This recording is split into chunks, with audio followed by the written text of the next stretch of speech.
It's a Crime and Shame with Sunny Justice.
Immediate, boom, hands on, as soon as it happens, wham. He loses it. He's fat. Yes.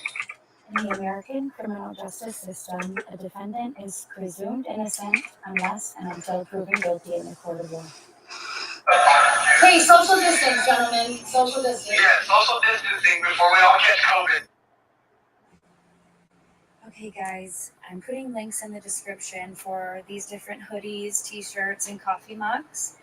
I think I have to sell 62 coffee mugs in order to break even for the money it's cost me to speak with both of these gentlemen for these two interviews via HomeWave. So thanks again, guys, for all your support. 6 years, you're getting assisted in a criminal. I'm like, for what? For being in that car? For giving somebody a place to live? I had had no conversations personally with anybody yet. Once I started reading Facebook and I got the call from the detective, that's when I put in my own phone calls and was like, what? Pardon my English, but lack of better words, what the f*** happened? What's really going on? I mean, I grew up with Jasmine. I've only known Garrett for a couple of years and I hadn't seen him for over a year. I moved to Colorado and came back and all of a sudden he hits me up and he's like, hey, can I have somewhere to live? Can I come hang out for a few days? I'm like, yeah, go ahead. My sister's home on spring break from ISU, so you can have this room, $100 a week, and I'm moving out.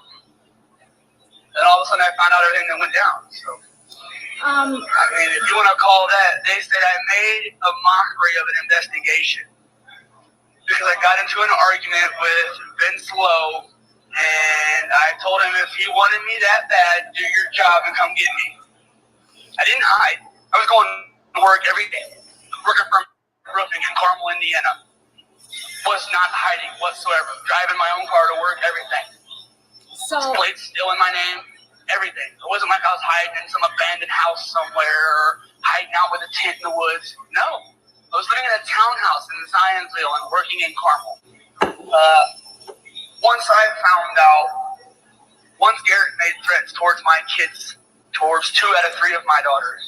And he knows exactly where they live. And he knows where my sister goes to school. He knew her dorm room. He started making verbal threats, life threats.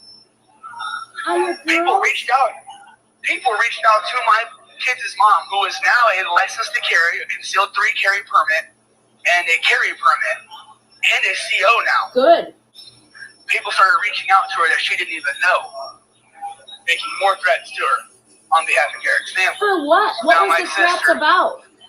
Because I was going to go public with everything I knew.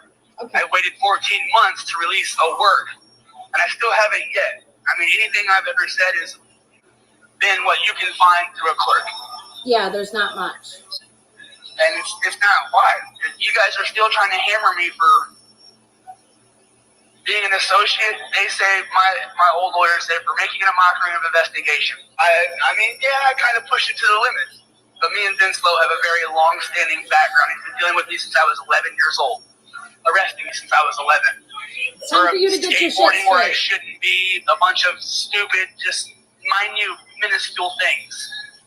Just So, I don't mean, worry I was about that. That's a pass. I was agitated with him. So they're trying to say that that's my assisting a criminal because I eluded an investigation by not coming forth and telling what I knew. I didn't have a warrant for my arrest at the time. It's not my place.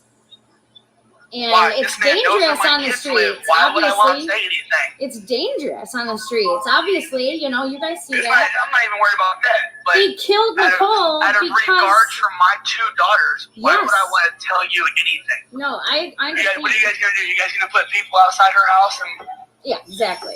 they crack down on a single mom murder, which respect to that. Hey, I appreciate that because God forbid if something happened to my kids' moms, I'd want that. Fuck yeah. Now all my kids' moms, due to this case, are all concealed carry permits. Yeah.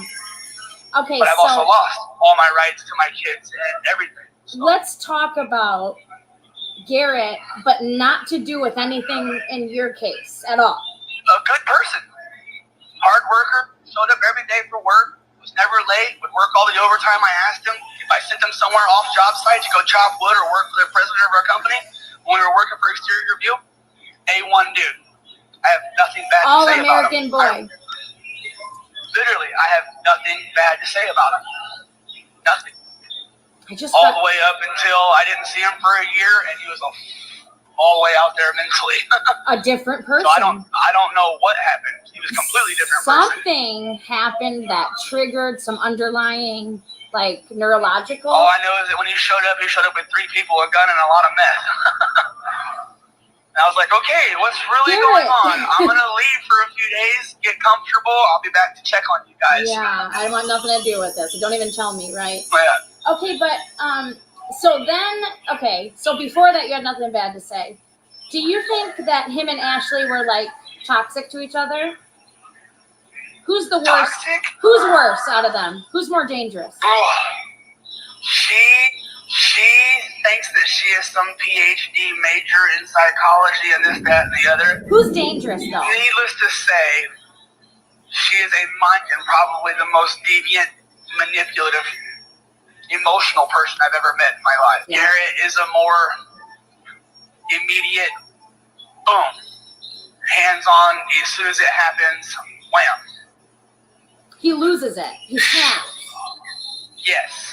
And Like, she's and more... where my pod sits, I can watch his pod all day long. So I see everything. Yeah, he snaps. Like he said, I never did that to Libby and Abby because if you see people say all the time, Garrett, I got caught for this murder 2 days after. That must have been planned. I said, that wasn't planned, Garrett. You snapped. From the way I understood it, before our DNA labs were pulled, back we got DNA labs done May 25th, if I'm correct. May 25th or 27th, something like that. Don't quote me on the date. But upon getting out of the van, coming back from court, Ashley was like, Chris, can they pull DNA from fist prints? I said, fist prints? What the hell are you talking about? She says, my fist prints are all over that body. I said, from what? She says, I beat her up while Garrett was choking her. I'm like, you guys were really that in the head. Like, you couldn't have just left it like a ex-girlfriend fight. No, y'all pushed it that much further. You could have just been like, no, he's mine. Y'all fought, pulled some hair, got out the way. Well, Nicole was about to, she had messaged her sister. She was going to tell about the murder of Red. So she had to go.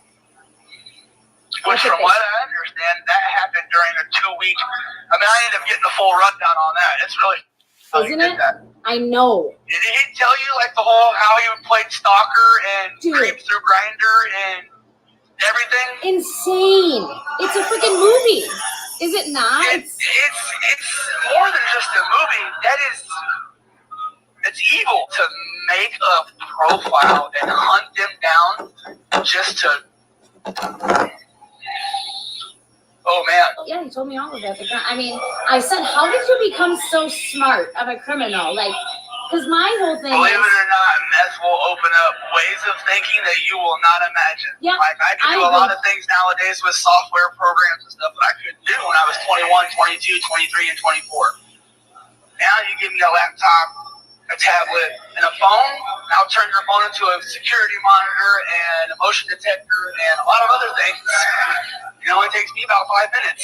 Well, because I kind of wondered that too, but I'm like, did you, because the thought and the preparation that had to go into that? I still have yet to hear how anything went down at the trailer. I haven't asked for that. I haven't asked for the recorded interviews of his story. Truthfully, I don't want to know, because then I get to sit with that every day. Yeah.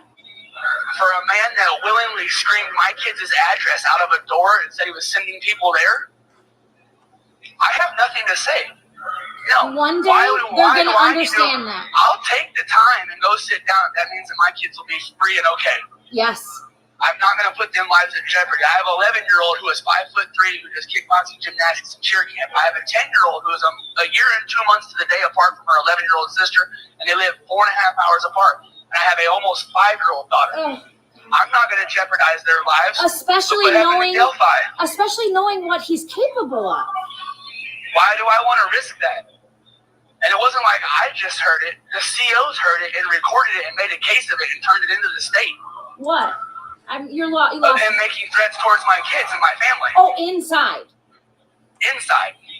And outside. That's scary. And that's then why when my bro he's... came to see me, I said, I have nothing to say. Why? You guys can't stop what and they don't understand. That man can reach out wherever he wants. And they think they do because they carry around a shiny badge. It goes a lot further than just your guys' judicial system. Especially because Garrett has gotten away with so much. And he's good at, he knows how to get away with it. He's now, but, he's coming clean. I told him, I said, if you ever want a chance in a parole hearing, it's the only way. And the sooner you start it, the sooner. So he's come a long way. I'll give you that much. This is a letter from Garrett to me.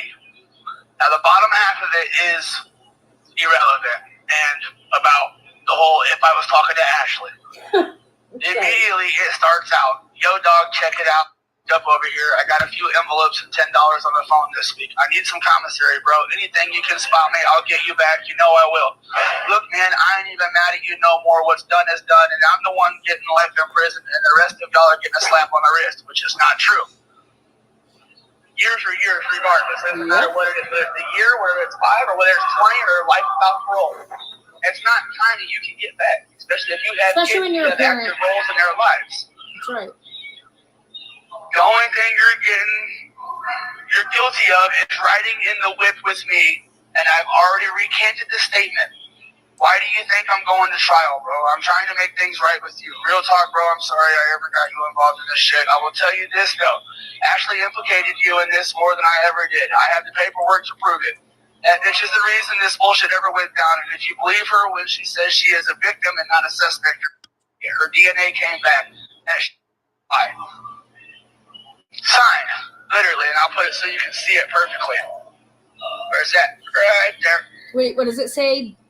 It says dirty love, Kurtz. He's a dirty white boy, and I don't think he understands that is a prison organization gang. You can't be that on the streets. You have to go to prison. Kurtz has never, ever been to prison. He's scared. That's why he's been holding well, he goes to prison saying that, and they're going to make sure he'll never be that. He's just worried about having Delphi over his head. Because obviously that's bad. I'm not even, that'd be sweat off my back, bro. Tell them, please tell them the real story. Please, because it's not my place. I got kids to worry about. I'm not. Now you want to know my part? I'll tell you what I see. That's it. But I'm not going to do it without these charges disappearing. No, I'm not taking this time. I'll sit here another 14 months if I have to. We're talking about things that we know that nobody knows. Outside of this case. Okay, yes. Exactly. Yeah. Garrett's he's distraught that she turned on him. He should have just told the truth the first 3 times he had the chance. Back in April of May of last year. He should have never changed his story. I have 56 pages of transcripts from everybody else. Oh, he's telling the truth now. But he is saying that Ashley's not. He's telling the truth. No, she is not as innocent as she's playing out to be. Oh, no, I know. And he told me that, too. That I know. I know how you could get the Talitha and Ashley deal, but it seems to me like you weren't around him around those times. So if you not even that I wasn't around him. I mean, I know what he told me during phone calls after everybody split and Ashley went to Crawfordsville and then to India and then Garrett took off and went to go try to steal the car. There's a lot I know. But I'm not just going, you think I'm going to listen to Newton County and just come up off of everything and hope and pray that you guys give me what I want? Why? I gave you one piece. You guys kicked me on in community corrections. I told you on an open stand, look, I've been doing drugs since I was 17 years old. You guys are mad that I smoked a little bit of pot because I was raising a mom that has MS. I was raising my nephew, taking care of my sister who was diagnosed with cancer. My other sister's moving away, and I'm fighting tooth and fucking nail and skin to get a relationship, even a Zoom phone call with 3 of my daughters, because I was literally so overworked and just stressed out. I didn't know what else to do. So I'm like, I'm gonna go to the gas station and buy some gummies, and they had 6% THC in them. Maybe this is a sign though, because maybe the gummies would have worked for a day, and then because I know that this is hard on you. Yeah. In an addict way, yes. Maybe this is a sign that maybe it could have snowballed and got worse. Thanks again, guys, for watching and supporting the channel. Please let me know your thoughts below. I'm dying to know what you guys think. That we know, that nobody knows. Okay, let's see here quickly. Okay. Hey, everyone. Thank you. I know I started playing this first. Just because, like after, and I want to thank Mikey again for yesterday coming on the live. Was an unexpected treat for me, for the fact that I just messaged him, and next thing you know, that turned into he was willing to let me use the information. Then I was just like, hey, you know what? I'll do a live if you want to come on. And he was like, sure.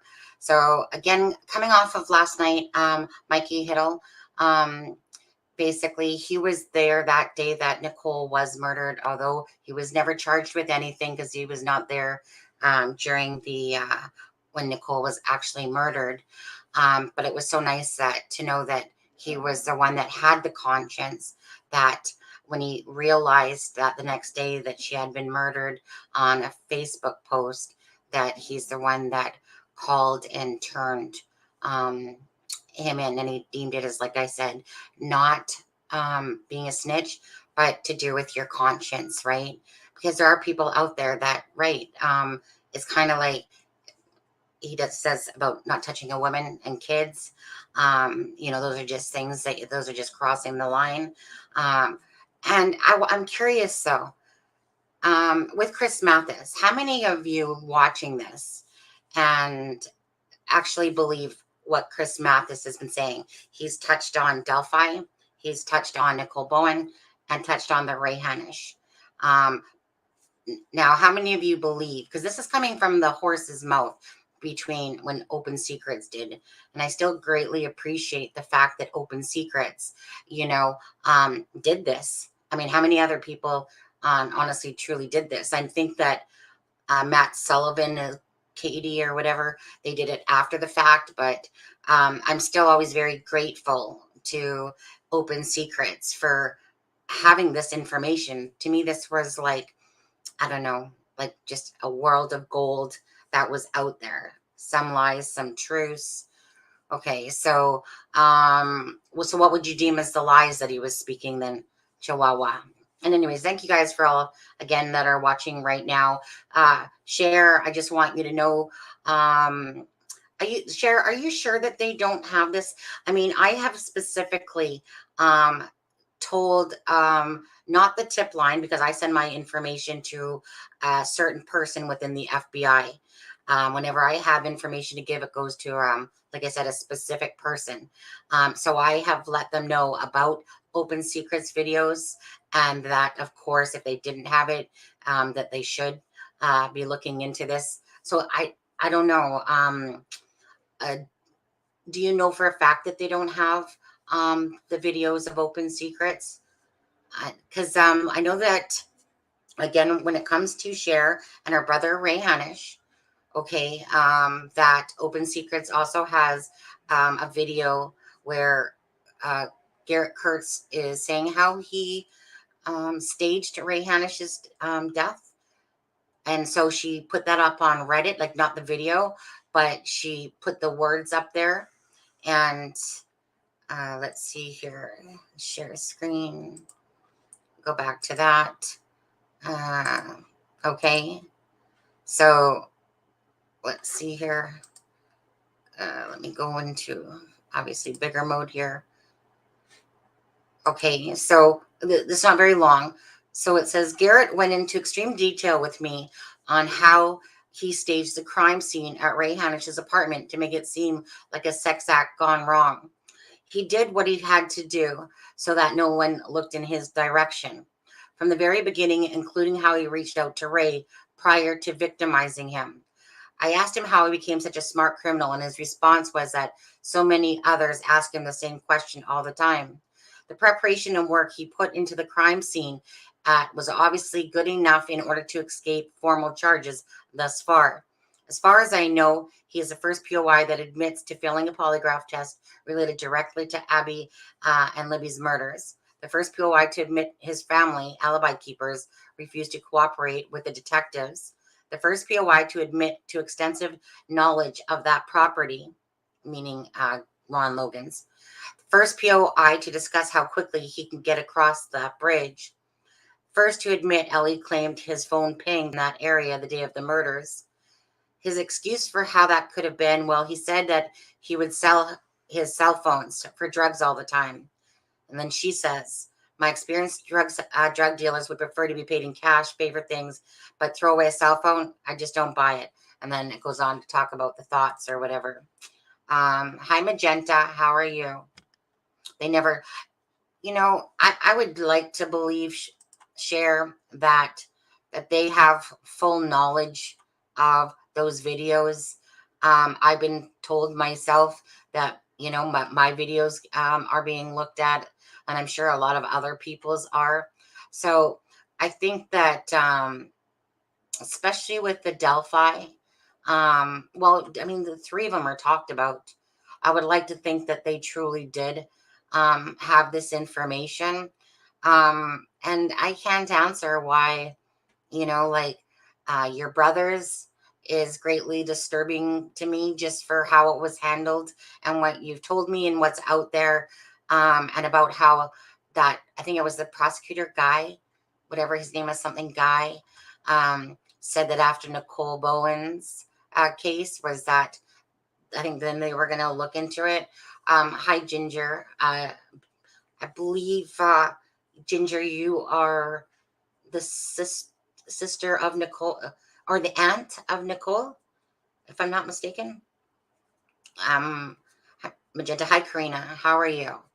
So, it's just, I think Chris Mathis says a lot. And to be honest with you, again, I feel like I'm very good at reading people, and I think that there's others in here as well. I think that Chris Mathis, and I've always said this, and I think Mikey kind of alluded to the same, was that Chris Mathis is that person that really always gets his hand in the cookie jar.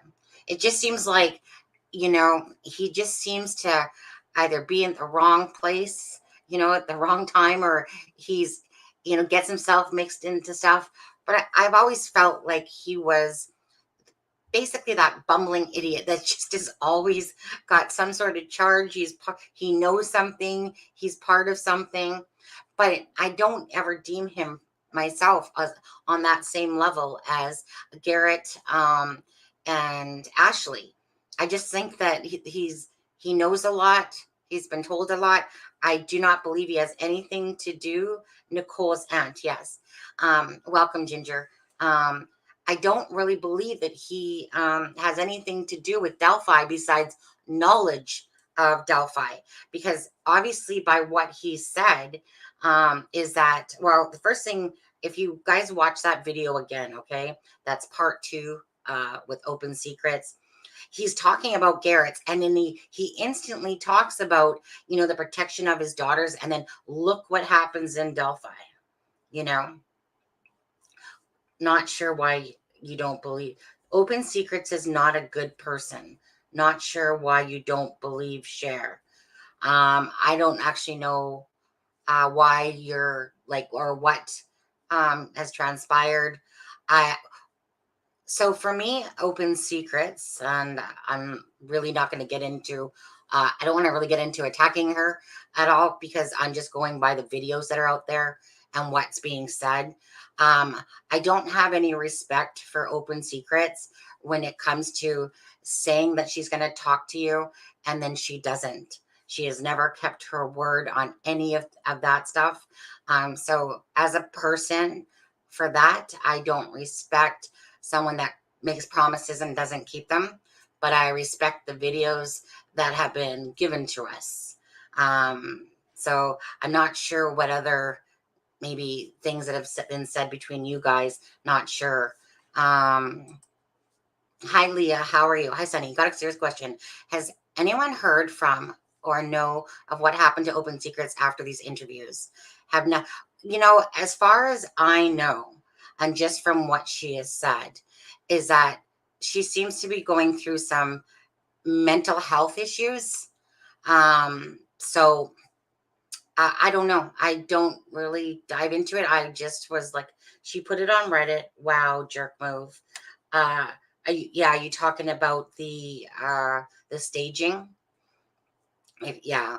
Well, I wasn't really expecting that either, to be honest with you, because I would like to think that that the video that she had was handed in. So I don't know if this was talked about with Cher or anyone first that she put that out there, but it is. Uh, do, do, do, do, do. I just, for me, it's just the fact that Chris Mathis, Garrett Kurtz, are talking from their own mouths. It's not like it's hearsay. It doesn't matter if it's deemed as truthful or not truthful. Bottom line is it's coming out of their mouths. That's a huge difference than it coming out of third hand, just like Mikey that was on last night. That was at Nicole's, or sorry, at the trailer as well. He was somebody that was there, so he has more insight than just third, fourth, fifth hand information on that. And absolutely, Ginger deepest. Yeah, my heart hurts so badly for, well, of course, anyone that's a victim of whether it's violence, murder, whatever. My heart just hurts. But to me, these three cases to me are still, regardless of what anybody else thinks, like interconnected. Ashley Garth and Garrett Kurtz are like right there in the center. And it's just a matter of, their names are for each of them, really. Garrett Kurtz, right? Ashley Garth, Nicole Bowen, Ray Hanish. Regardless, Ashley's phone was found there in the apartment. Garrett Kurtz again, Delphi. Garrett himself talks about Delphi, about Palladino. Chris Mathis basically says, hey, it would be sweat off my back if he would talk about Delphi, on and on and on. So let's just quickly see here. So we got hello, Aja. Sunny, would you still have your KD POI even if over? Yes, because his KD, that was the first thing I had even looked at. And it was only because of my conversation about Garrett Kurtz. So because of that picture of them sticking up their middle finger, I had already taken pictures because I was looking at Barry Morphew. So that was just an add-on to it. So that just propelled me, like I keep saying, and I honestly don't care if nobody believes me. You guys know that I keep saying this. So it doesn't matter what connected with it all. I got to start here and move this way with it. So regardless what anyone tells me, KD, I have thoroughly looked at face by face. No one can take that part away from me. Try if you must. Doesn't matter. At the end of the day, truth will come out. So it doesn't really matter, right? Because nobody really believes anybody. You could be 100%, So, and until LE says, hey, this person is under arrest or these people are under arrest, that's when people will start going, type of idea. It doesn't matter. So him holding a pig a year after the deaths, him having the mask, the connection that Garrett Kurtz talks about, Palladino, the cryptic note, all that stuff's just, to me, gravy on top of it. And I'm just curious about what was the actual reason. I know some people won't agree with me, but I still believe that it's just going to be about drugs, revenge against Derek German, regardless about the kids, regardless about anything. Based on everything that I've read still, Tina Rodell talks about this was revenge and that her daughter was there that day, and some Elijah Cook and different people had picked her up to go to the bridge, etc., etc., etc. Okay. So, yeah, she put it on Reddit. Okay. Chihuahua, Ginger, yes, absolutely. Yeah, my heart just aches. And like I said, I feel like inside me is that I always have this thing like, yes, Nicole's case is there and Ray Hanish's. I didn't know about those cases up until Delphi whatsoever. Like I said, I believe that there's connection. And I almost think that once one unfolds, hopefully the others will unfold. I'm the one that worries me is Ray Hanish, to be honest, because Nicole has had somewhat justice. I mean, you can't really call it justice because it never should have been or happened in the first place. But Ray Hanish's ones is probably the one that I worry about the most, because it's like if they didn't treat it as a crime scene, you know, and if Garrett admits to staging it, and if the video hasn't been sent in, I don't know. That's the one that I would really like to see, that everyone gets their justice for the right reasons and for their own, not because of, oh, Nicole, that Garrett got 55 years and Ashley got 48 years for Nicole. Ray Hanish needs his own justice, and they should never be released again, these people. Absolutely not. Sonny, I have a question for you. Do you think Keegan Klein's dad could be involved with Ashley Garth wannabe gang? Don't know, Joey. Could they know each other? Yes. As for the wannabe gang, I don't know the answer to that one. But could there be, like I said, if we can kind of see Garrett Kurtz being connected to Austin Popejoy and Keegan Klein sharing a post from Austin Popejoy.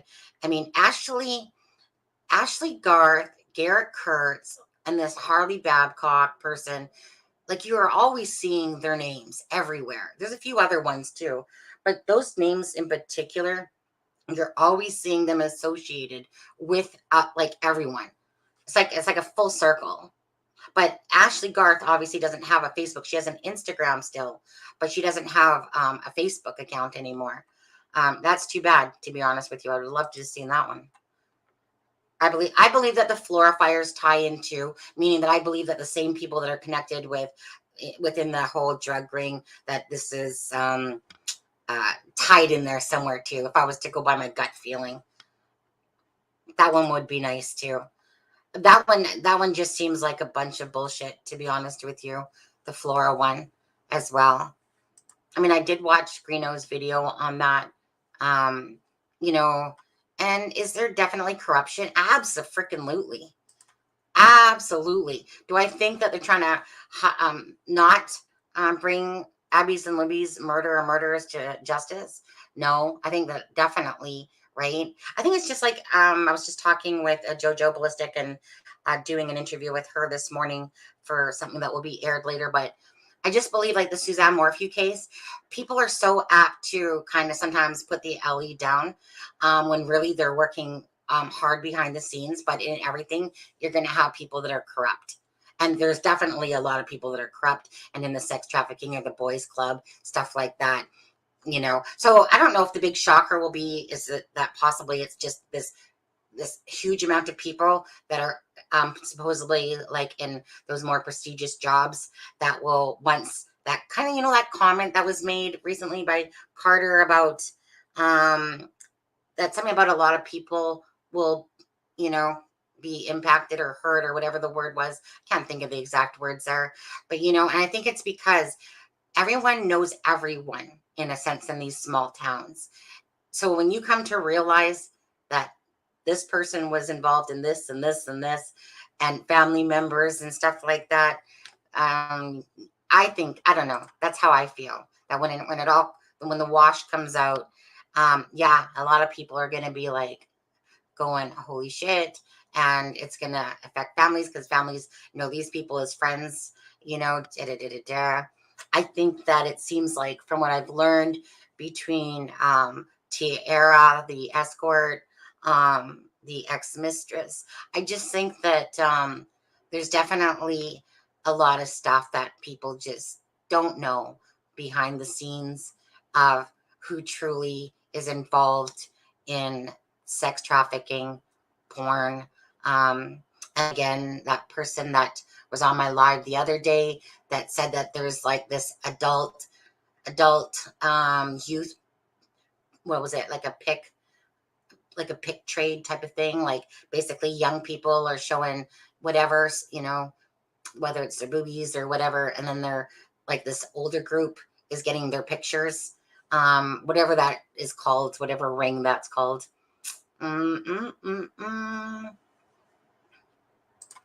Yes, revenge. I believe myself.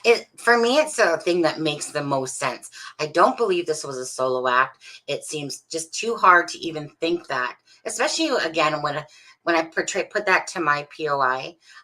It just doesn't seem likely. Like, why? It doesn't seem likely.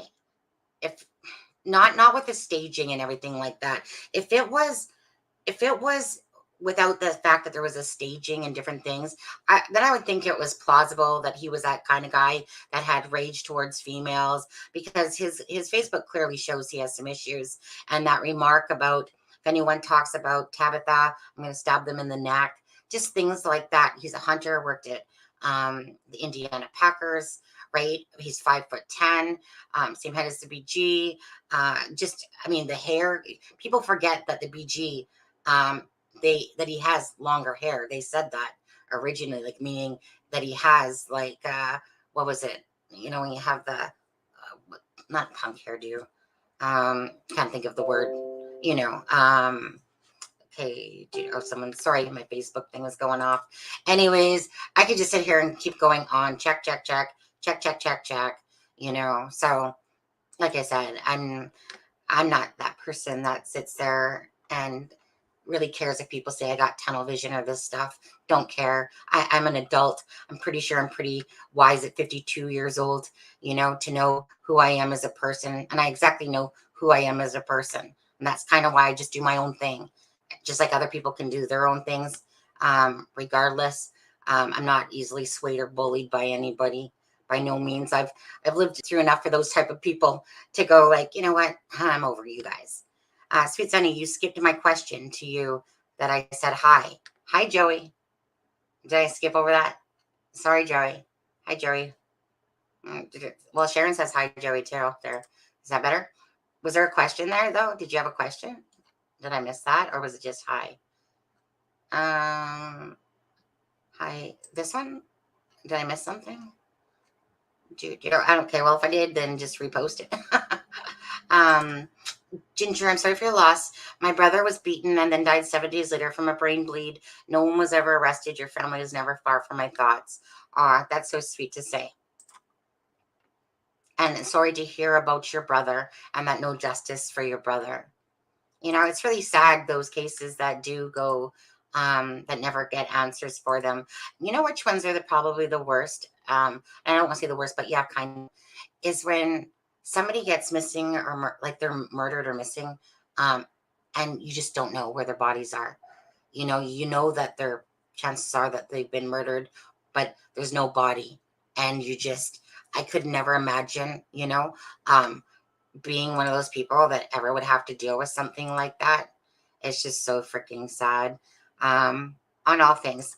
And I think that regardless if people are jerks or nice people in this true crime community, I just think that at the end of the day, that people would not be here if they didn't care about other people. It's just that I was just having, again, this conversation with JoJo about the frustration of the Delphi case, why people are so willing to attack people so much easier with Delphi case. I think it's just really been a long road for the people that have followed it. And I think that people are still so set in their ways of the older picture. And I think I can understand why people don't want to move on to the younger sketch, because it's kind of like, it's almost comes across like they don't even know what they're doing. And it's almost like people have had to come up with their own thoughts and that, because it's almost like, kind of like what happened with Doug Carter. And I love Doug Carter, don't get me wrong, right? Why is it you were willing to talk about this stuff in the last press conference, but all of a sudden now you don't want to talk about it? Like, you're conflicting what you're saying. And the very little shit that's come out with regards to Delphi, which is very little, has left such an open wound, I think, for a lot of people that have been following the case, because this case did impact, because people look at these two girls and go, like, it's just hard that they were on a bridge, they were murdered, no answers, and it's been this long. They have a hard time accepting that the dogs were called off, that why hasn't there been no arrest 5 years later? Will there be arrest? But this case definitely does show people's true colors too. Going on your theory, Ashley could have been jealous. Maybe one of the girls was messaging Garrett and she got jealous, or it was payback to Derek. Okay, I'm not really sure that that's how my theory goes exactly, but going on your theory, Ashley could have been jealous, maybe of one of the girls. No, that's not my theory. Jealous of one of the girls? Absolutely not. I don't believe Ashley was jealous of Libby or Abby, if that's what you're saying. I believe, if anything, that this is that Derek was basically pissing druggies off. And I'm sure Ashley had her hand in there. Whatever the reason, where all that lies, whether it's about her children or not about her children, this to me is a revenge-based thing, because when you play in the game of the drugs and stuff like that, you don't piss off people. And if you piss off people, they're going to hurt you where it hurts the most. And it's not going to be you. It's probably going to be a family member, to you or something like that. Like, not everyone does it that way, but that's how I see this. Until something maybe tells me different, I'm not going to say that I know what's going on 100%. I'm just saying, to me, this is the best guesstimated guess by when I look at the information and what's out there. That's all I see. No, Chris is in jail. Yeah. It's Chris Mathis. He's not on the run. He's in jail. All you have to do, of course, is go to my case and you'll see exactly. Mikey touched on this yesterday. I think he said he was in Jasper and then he got moved or whatever. But he has, I think it's in this month, actually, if he has something coming up. Yeah. But yeah, no, Palladino's in jail till 2024 unless he gets out. Like I said, Ashley Garth, Garrett Kurtz. So it's nice to see that some of these people are exactly where they belong. They deserve it. The girls deserve their justice. Sonny, please see my question. What question was that? Did I miss another one? Oh, okay. Where do you get that about Kurtz admitting to posing the scene? I didn't get anything I've never said anything about Garrett. Oh, are you talking about Ray, Cher? And if you're talking about Ray, that's right here, like I just showed, this right here. Okay. That's from Mom and On, which is Open Secrets. So this was what she had said, that she had a conversation with Garrett Kurtz, and which I believe to absolutely be true. To be honest with you on this, but yeah, because obviously other people were fooled that, if you live that lifestyle. So if that's what you're referring to, this is from Mom and on Reddit is Open Secrets. And that would have come out between her and Garrett's conversation. If that's what you mean on there.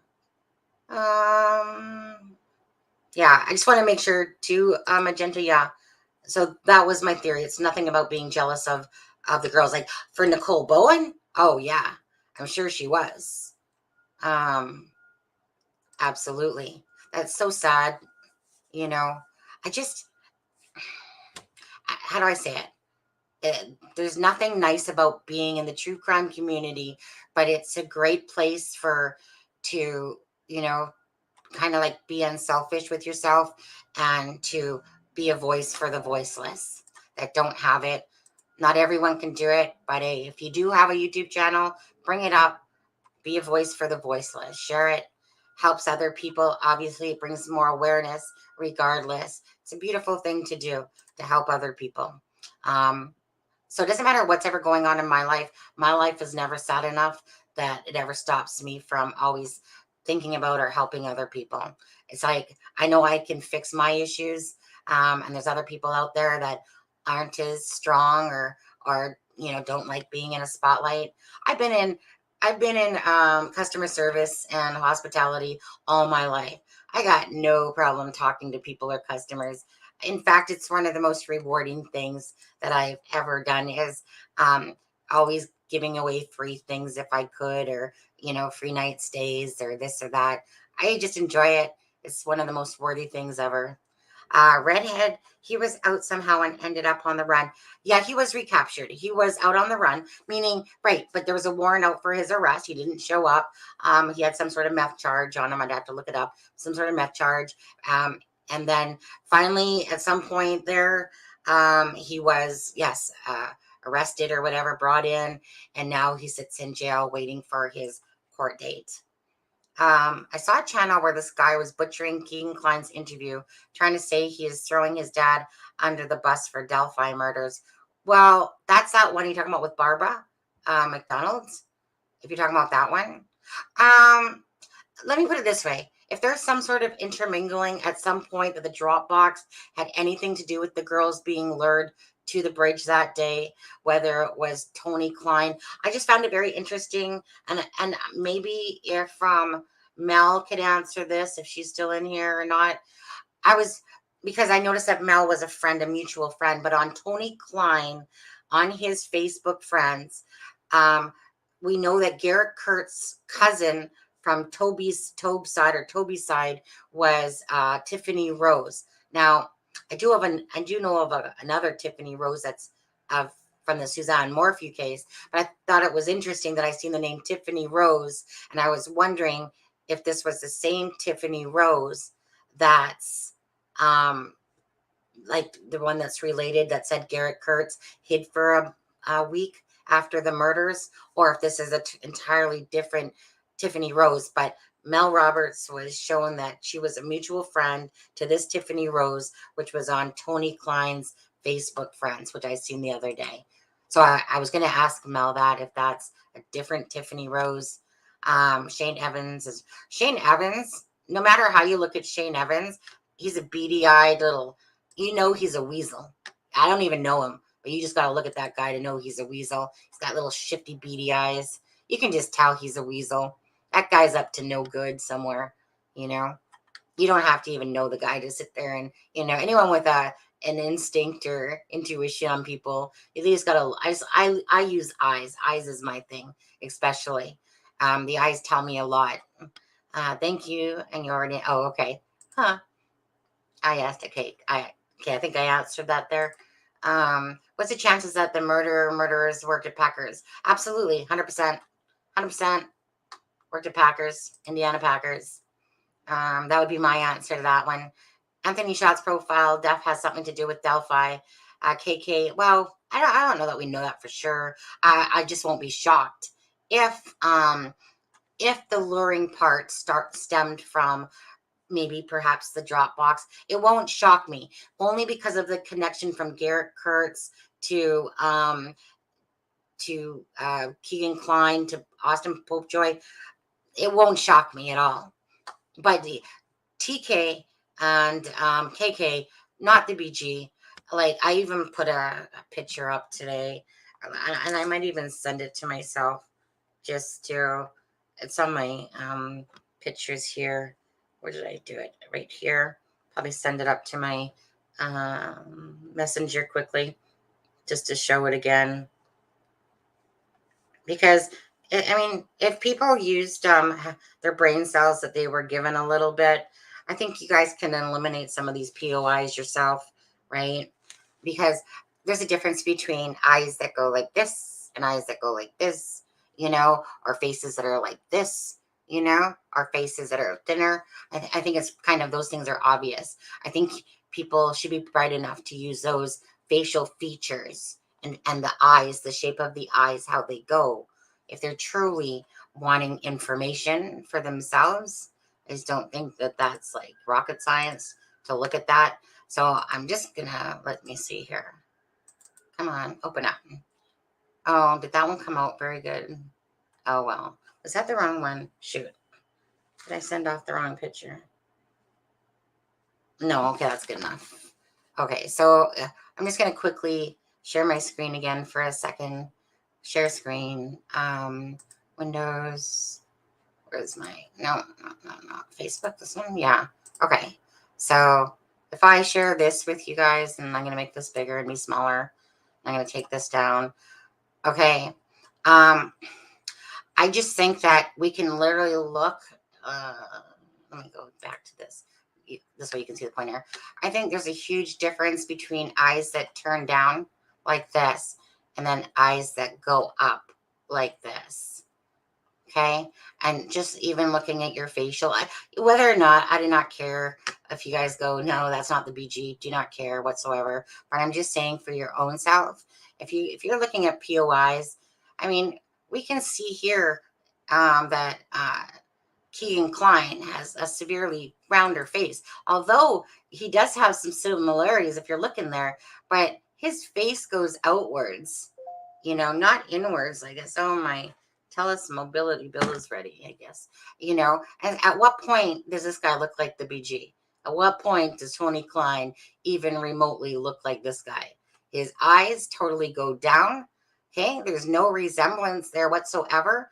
Here, you can tell there's more gapping, even though, of course, this is still distorted, whatever.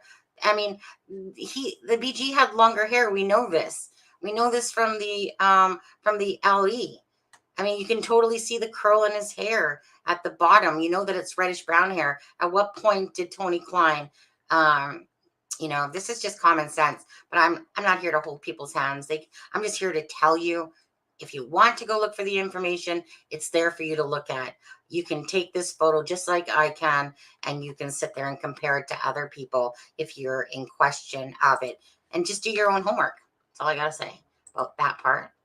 About 25%. I don't even know what. Oh, about 25% about what? Is that about believing what Chris Mathis says? For me, I believe that the sketches are mixed, so both. Yeah, the sketches are mixed if you mix them together. I mean, I've already shown how much my VG will look like the combined sketch, and the girl didn't even know that it was. Oh, 25%. Shane Evans might be the killer. Shane Evans is not the killer, but that's for me to know and you to figure it out. Sunny Cher asked where. Yeah, okay, so I answered that one already. Maybe I'm way behind here. Probably. Be right back. Derek didn't have shit to do with it. Really? Go ahead and tell me why. Bad intentions. If you're so strong in your convictions, show me what work you've done to know he didn't have anything to do with it. How about them apples? And then come at me. So if you do got the mayor, oh, well, you're way off course there, aren't you, dude? Okay. But that's your path. Enjoy it, follow it, don't care, type of thing. If you don't believe anything I'm saying, why are you even watching my channel, to be honest? Shane Evans, a good POI for sure.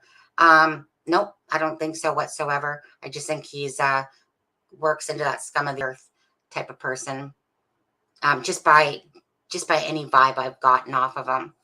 I don't know what he's done, but he doesn't, when people just ooze a bad aura or a shady aura, if somebody can connect TK with NEFG, I think he was the other person. Yeah, not feeling it whatsoever myself.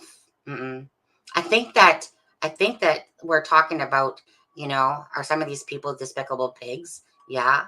Because what would you want to do? Anything, how can you really even stop to think that some old guy wants anything to do with young girls' pictures? Disgusting. What twisted shit is going through your brain? What imbalance do you have that's even, that's even a thought? That's so disgusting to me, that someone literally gets off on young children. Gross. It's just disgusting that people, what imbalance is there that makes a guy be attracted to that? I don't get that. I don't know what in their brain says that's normal. I honestly don't know. GK and SE, okay? Watched a Shattered Mirrors new video and a suspect in one of those photos for so long to see who DC was looking at. Now I know. Yeah, I think everyone just twists everything, to their own thoughts and what they see. And that's fine, yeah. You know what? Like I said, everyone has their own past regardless. Just because I don't buy it doesn't mean that it's not true for you guys or whatever. Like I said, the truth will be told soon enough anyway. It's a split between KD or TK. I don't understand for TK at all. How Karina how does TK look like the BG? At what point does someone go, yep, that looks definitely like TK? Look at the eyes. The eyes alone just simply tell you. So that's what I mean. Like, how can someone just sit there and look at a picture and go, yeah, yeah, I'm seeing the same person there. The eyes aren't even the same at all. The facial features, aren't even like, I can get why people are thinking, because when you look at these pictures, like the cheeks, if their face goes kind of rounder, except for Keegan Klein over there, that's too much of a rounder face. You can clearly see that the BG has a more slender coming down face there. It's not round, you know? And people have to remember, at what point did TK have long hair, red, brown hair? And is he 5'10"?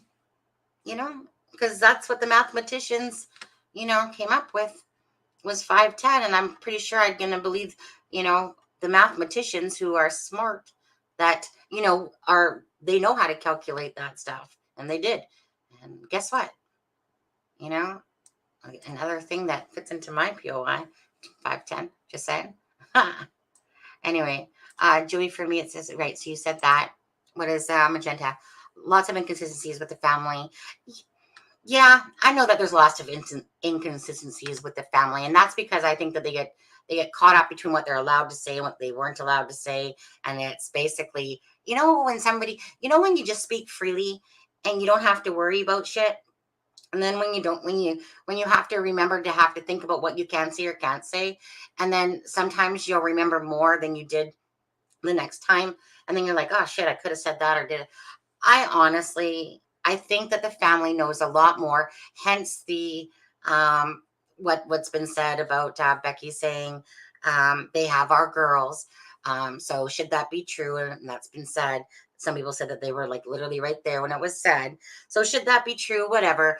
I just think that that's information that, again, they're not going to sit there and go, you know what, we do know more, type of thing. Of course, they're not going to do that, right? Because they just want the case to be solved and the people or persons involved to be held accountable. So whether they know more, to me, I don't believe that the family had anything at all to do with why, like, with partaking in those girls' murders at all.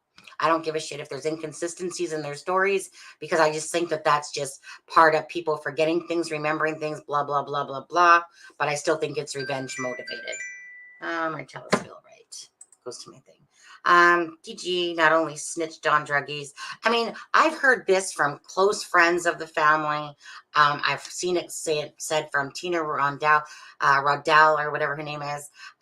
So I just think that with all the information, it just seems like this is the more plausible one than some far-fetched ideas that some people are trying to come up with. I just think that, like the Suzanne Morphew case, if you follow the gist of it, that the story is there, but people want to add more to it and create more, because I'm sure that there was stuff said about the crime scene for sure by people that were there that passed it on to other people, and then by the time it gets regurgitated years later, it's just a whopping mess now of what to believe and what not to believe anymore. And and then I love it when people say, well, this person is a police officer and, he would know, and because he didn't ask, I hate it when people say that kind of thing, because it's kind of like, really, because I have on tape police officers, okay, that literally don't know shit themselves. And yet they're speaking out of their ass. And it kind of blows me away. So just because it's a police officer saying it, somehow it makes it more real, even though we know that, again, their guess is just as good as anyone's, that when they don't have information. So I don't know. I just say, can you send that? Yeah, I can send that to you, Shar. Or here, I'll even put the link.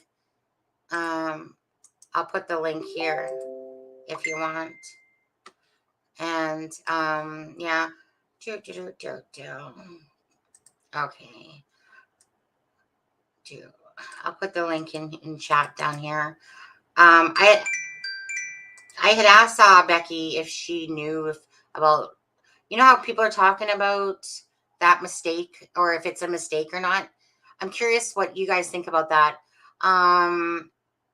You know, what page is it? Hold on, stop sharing screen. I'm gonna go find it quickly again. Page number 4. That should be number 4 here, I think. Yeah. Okay. Let me just quickly share this one again. Oh, come on, get down there. Okay. 1 second. Share. Okay, get out. Share screen. Do I have it up? Did I close it off accidentally? Probably. Where's my page 4? 1, 2, 3, 4. Yeah. Okay. So is that up there on the screen? Am I showing it? No. Close this off. Where are you, you little sucker? Why am I not seeing it? I got that there. Where'd you go? Where did you go? That's not what I want to see. Having a stupid moment, I suppose. Guess I can have those many times. You know, when you click, no, that's not where I want to be. I want to be here. I want to be there. Too many folders. Okay, so hold on. Okay, why aren't you showing up though? In my oh, there it is. Duh, if I scrolled down more, I would have seen it. Okay, let's see here. Okay, so this one, share. Okay, so you guys, let me get rid of this for a second. Yeah, you're welcome. So you guys see this one, of course, where, oh wait, oh my God. How did I pull up page number 5? I said page number 4. What the heck? This is page number 4. So why is that one showing? Oh, Lord. I think it's because it's white and it's throwing me off. So let's try that again. So share, stop screen, share. It's like, okay. Is this number 4? Please be number 4. Yes, this one. Okay. So I just left a message for Becky if she could have answered it about the whole, so do you remember on the night of the 13th, the night that the girls went missing, do you remember communicating with Kelsey German? They don't even know how to spell her name right. But anyways, so obviously the night of the 13th, the girls would have been missing already. And then I see this big thing about it that, was it supposed to have said Libby German? So I was just asking Becky if she knew if that was a mistake or not. And it was supposed to say Kelsey. So what do you guys think? Was that supposed to say Libby or Kelsey? Because obviously Libby would have been, I don't know. So do you remember on the night of the 13th? So I don't know. I mean, because obviously the girls were missing. So it would make sense to me that it would be Kelsey. It would be Kelsey, if anybody. I don't know. Seems like it's a big thing people are talking about. Anyway, Becky said she didn't know. But if I was a guessing person, I would say that the name Kelsey was the right name. But even though I know that they were talking about that, the last person that the account communicated with was Libby's, but this is like the 13th, the night of. So I'm not sure if that question was totally posed wrong or if it was totally posed right. Don't know. What do you guys think? Audrey, in about a half an hour, we have to go there when we end up at the campground. Sad seeing all those ribbons put up brand new, only to be fading by fall. Just a harsh reminder of another year. Yeah, absolutely. I'm not sure what I missed along the way. Sunny, before you discount Essie, watch the Shattered Meal. I don't need, honestly. You know what? I'll humor you. And I've watched a Shattered Mirror. I waited for these photos for 4 years. Just to humor you, I'll go back and watch it again. But it's not, like, my thing is this. I'm not here for other people's agendas. I'm not here to, you know, to follow, say, your path, redhead, or to follow, say Sharon's path or Magenta's path. You know, we each have our own path, and I chose to bring up a YouTube channel to show my path. And if anyone else wanted to listen to me, to follow it, that was it. So my thing is this. I know that Shane Evans, sorry, is not the BG. That's the only true part that I actually care about. Um, well, saying that, I shouldn't say it that way, I guess. I care about the storyline, but I know that it's all just speculation, whereas the BG to me is not speculation. So it's kind of like, I don't really need to know anything about Shane Evans, because if he's involved in some way, and he could be involved in this Boys and Girls Club and stuff like that, but he is not the BG. So that I know. So I'm not wanting to go down that path, and it's not being closed-minded. It's just because I did my homework. I spent what I say 50,000, even though I've looked at more, but I've stopped there. I'm done with it. I'm done with the markings, and I'll show more if I can, but I'm done myself with proving to myself. Do you understand?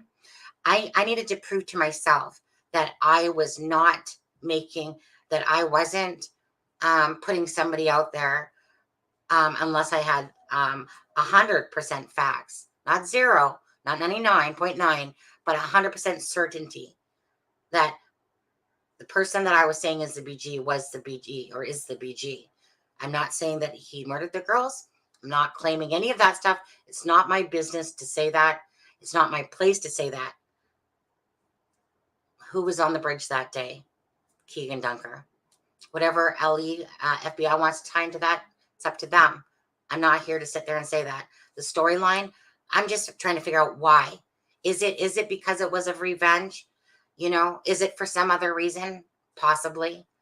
But the biggest one seems to still be revenge to me. That it seems like it was a Libby target, not an Abby target, but I could be wrong, like anybody else. You know, I choose not to go down the path of, you know, other people's that have a little bit more to do with the, you know, fertility and stuff like that, or pregnancy. Again, I just kind of look at what I come across.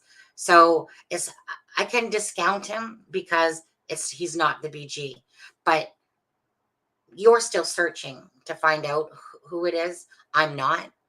That's the difference. Again, I can't say this enough. I started here to go backwards and look at information. Everyone else is going this way. It's not to be braggadocious. It's not to do anything. This is justice for Abby and Libby, 100%.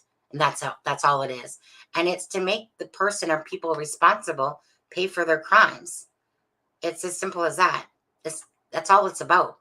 And like I said, I'm not begging people for money. I'm not flashing a PayPal across saying, give me something.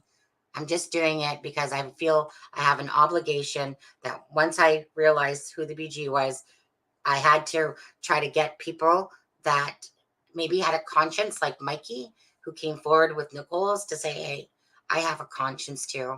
I'm going to come forward. Who knows? But I don't know how big the case is or isn't.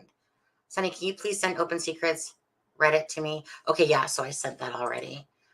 Klein does not look like the BG. No. Again, you know what? People have brains. They can sit there and put two photographs side by side. They can look through magnifying glasses. They can use programs to figure it out, right? We're adults. Most of us are adults here. We know how to use, or if you don't know how to use, I didn't know how to use this shit either, honestly. It's hard for TK to walk off a block. I didn't know how to use this shit either, really. I knew a little bit because I've made a few things before. Honestly, everything I do, I really, for the most part, teach myself. If I don't know how to do it, I'll try to figure it out, you know, and I'll do the best to my abilities. And that's all I ever do. So and then it's gratifying because I'm teaching myself how to use these programs. And I'm trying to enhance things without distorting the picture, just trying to enhance what's there. But sometimes you have to show it in a different color, so that just kind of like the black and white of the BG, where I try to show you like the microphone in front of his mouth. And, you know, I mean, ISP can show you the headphones. It's clear as day. But yeah, so I just try to enhance it.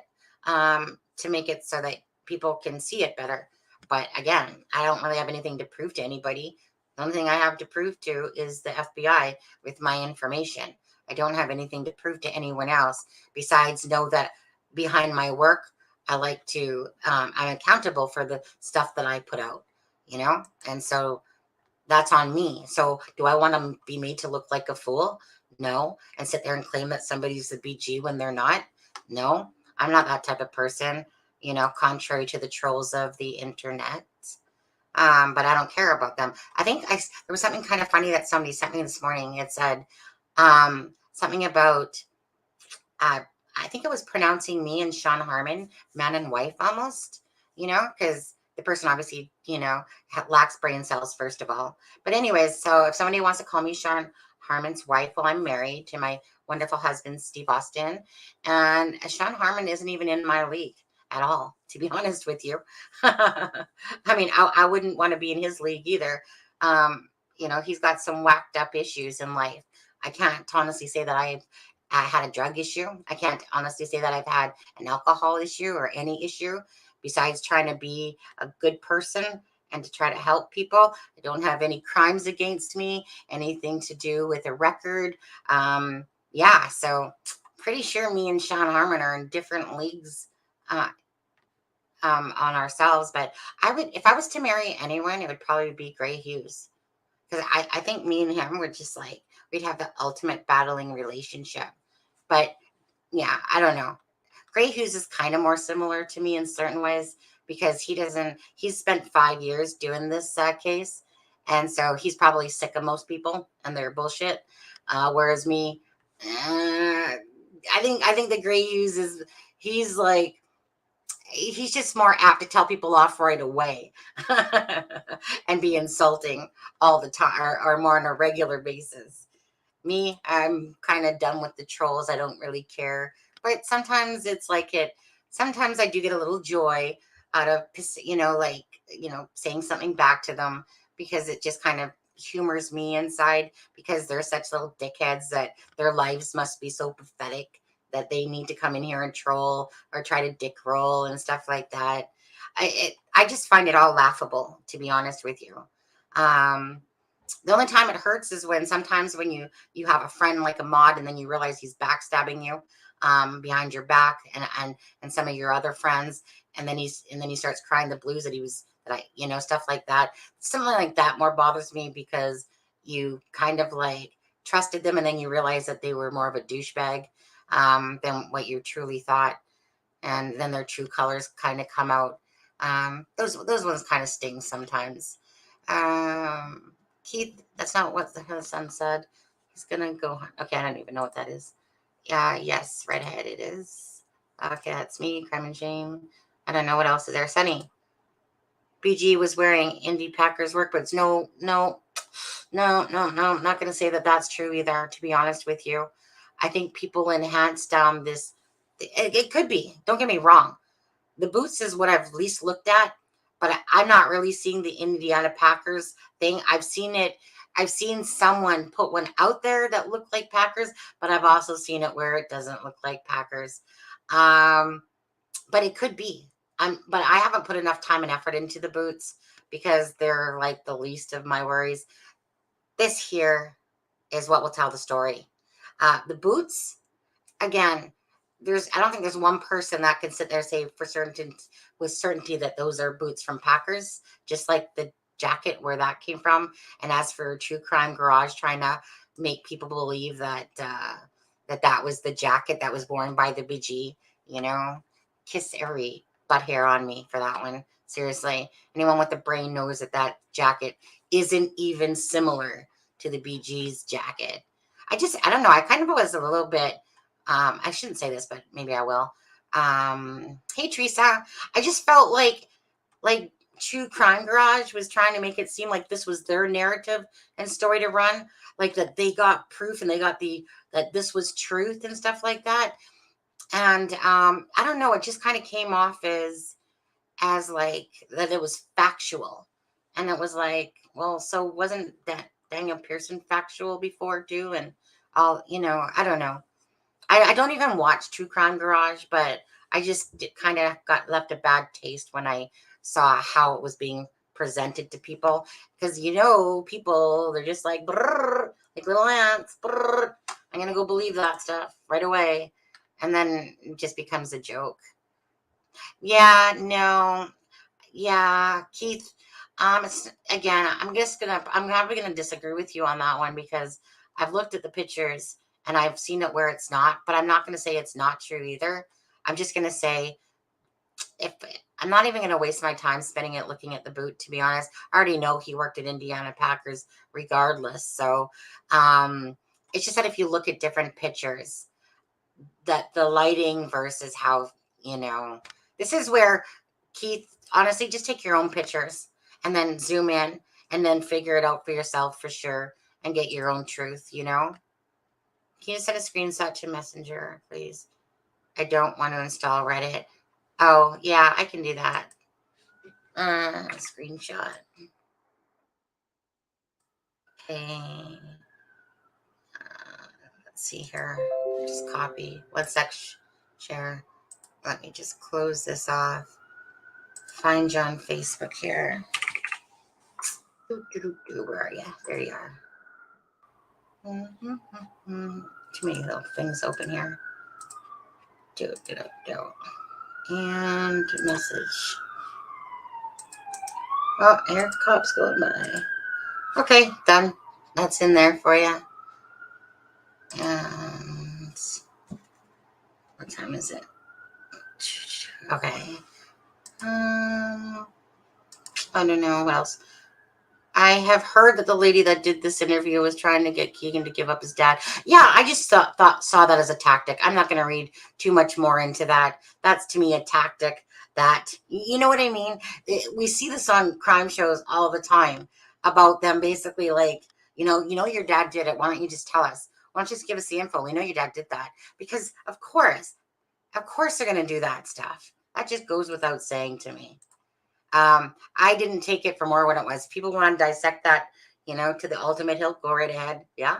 But yeah, that's how I took that. Because Keegan's dad's not the BG. So if anyone thinks that Tony Klein is a BG, I've literally showed you a picture. I think you guys can, like I said, go figure it out for yourself. You just got to take the BG's picture and go compare the facial features and the eyes. And the eyes are a dead giveaway right away, to be honest with you. So like I said, they know what they're doing, okay? They know what they're doing. So I've always believed that it's revenge murder. Me too, Joey, and I'll keep believing that until I see something different.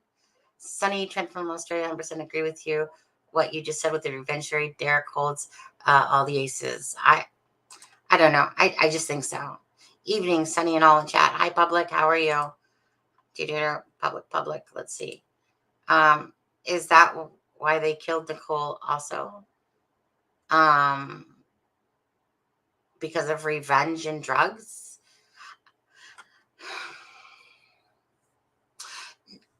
Ginger, if you haven't seen Ashley Garth's appeal where it talks about Nicole, which I was doing on the live yesterday, you can clearly see that Nicole's was definitely something talked about months prior, and that they were talking about, of course, Garrett made it seem like it was about drugs and turning them in. I think there's more to it than that with Nicole. If I was to go based on my gut intuition, I wasn't buying Garrett's story just on that. I wouldn't doubt, to be honest, if there was just more to it, whether Nicole knew about, say, Delphi, perhaps. I think there was more to it with Nicole. I don't think it was as simple as what Garrett was saying, that she was going to turn us in for cooking meth. Why? Kind of, like it just didn't seem logical to me.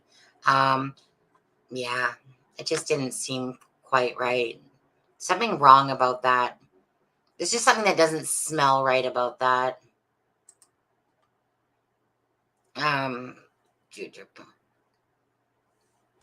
The thing is that obviously if Nicole was going to talk to, was it her sister or was it going to be you, Ginger? If Nicole, so Nicole was probably going to talk about Ray Hanish. But the thing is that they were talking about taking her out months prior. And this was before Ray Hanish was even part of the scene. You're welcome, share on there. So she would have known more, you know? It doesn't just make sense. Like, meaning it would have been more than just Ray Hanish because they were already plotting to. And to me, Ashley plays the big picture and all this crap. This is what Chris to me is talking about. Deviant, deceptive. I think that Ashley Garth was the big instigator of all of Nicole's death. And for whatever reasons, jealousy reasons, I'm sure that played a huge part for sure in it. You definitely know that jealousy was there for sure.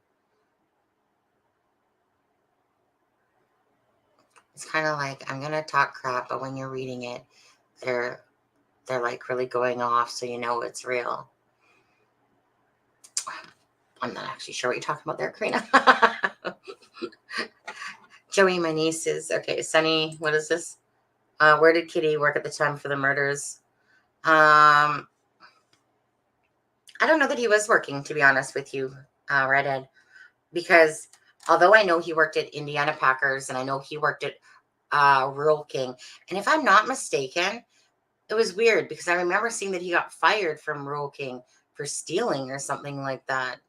I believe that was why he got fired from the Rural King, but there wasn't any dates, and so I don't actually know.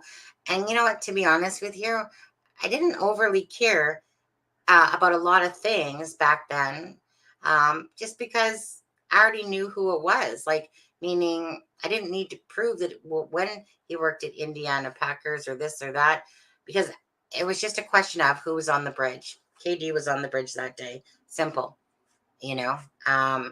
So I didn't really feel like I needed to gather all this information. Besides, that was more of a later on thing.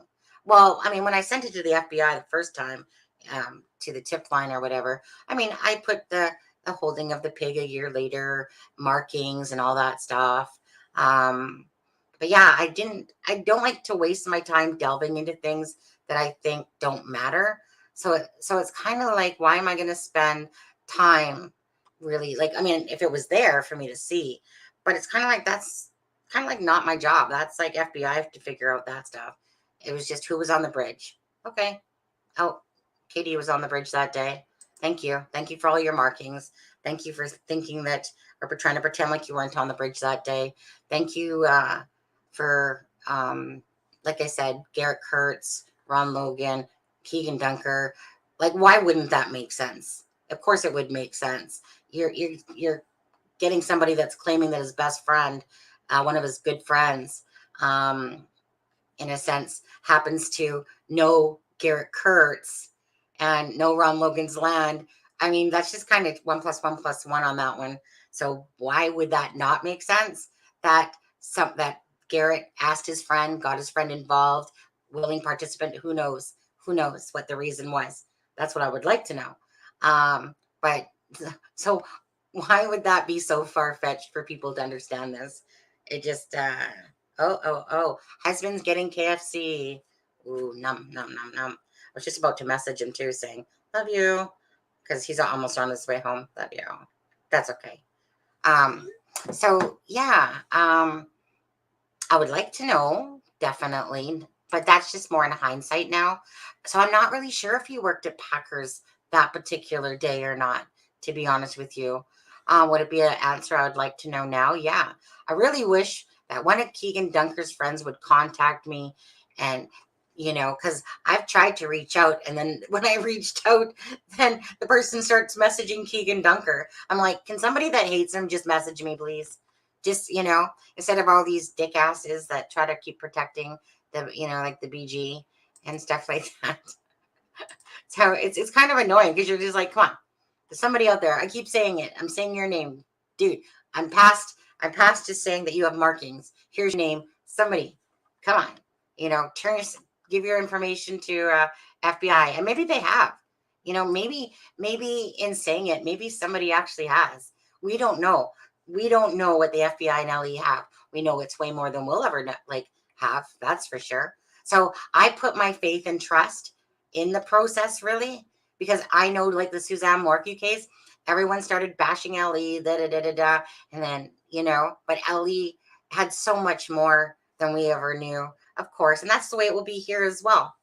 There's probably not like the amount of people that are working on the case originally, of course, but this case is very much still proactive. It's not cold. It's not old. It will be solved, and I think it's going to be coming soon. Wouldn't snitch on someone except if it involved children, right?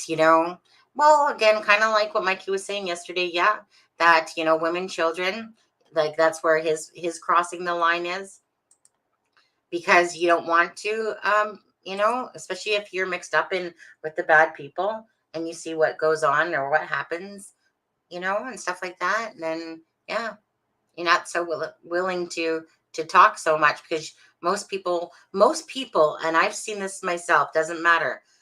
I would say from my own statistics in my head that when I watch people, and this is from being resident managers, working around people all the time, I would say that a good 75% of people, if not more, are passive and back down. They don't want to be involved. They just kind of whatever.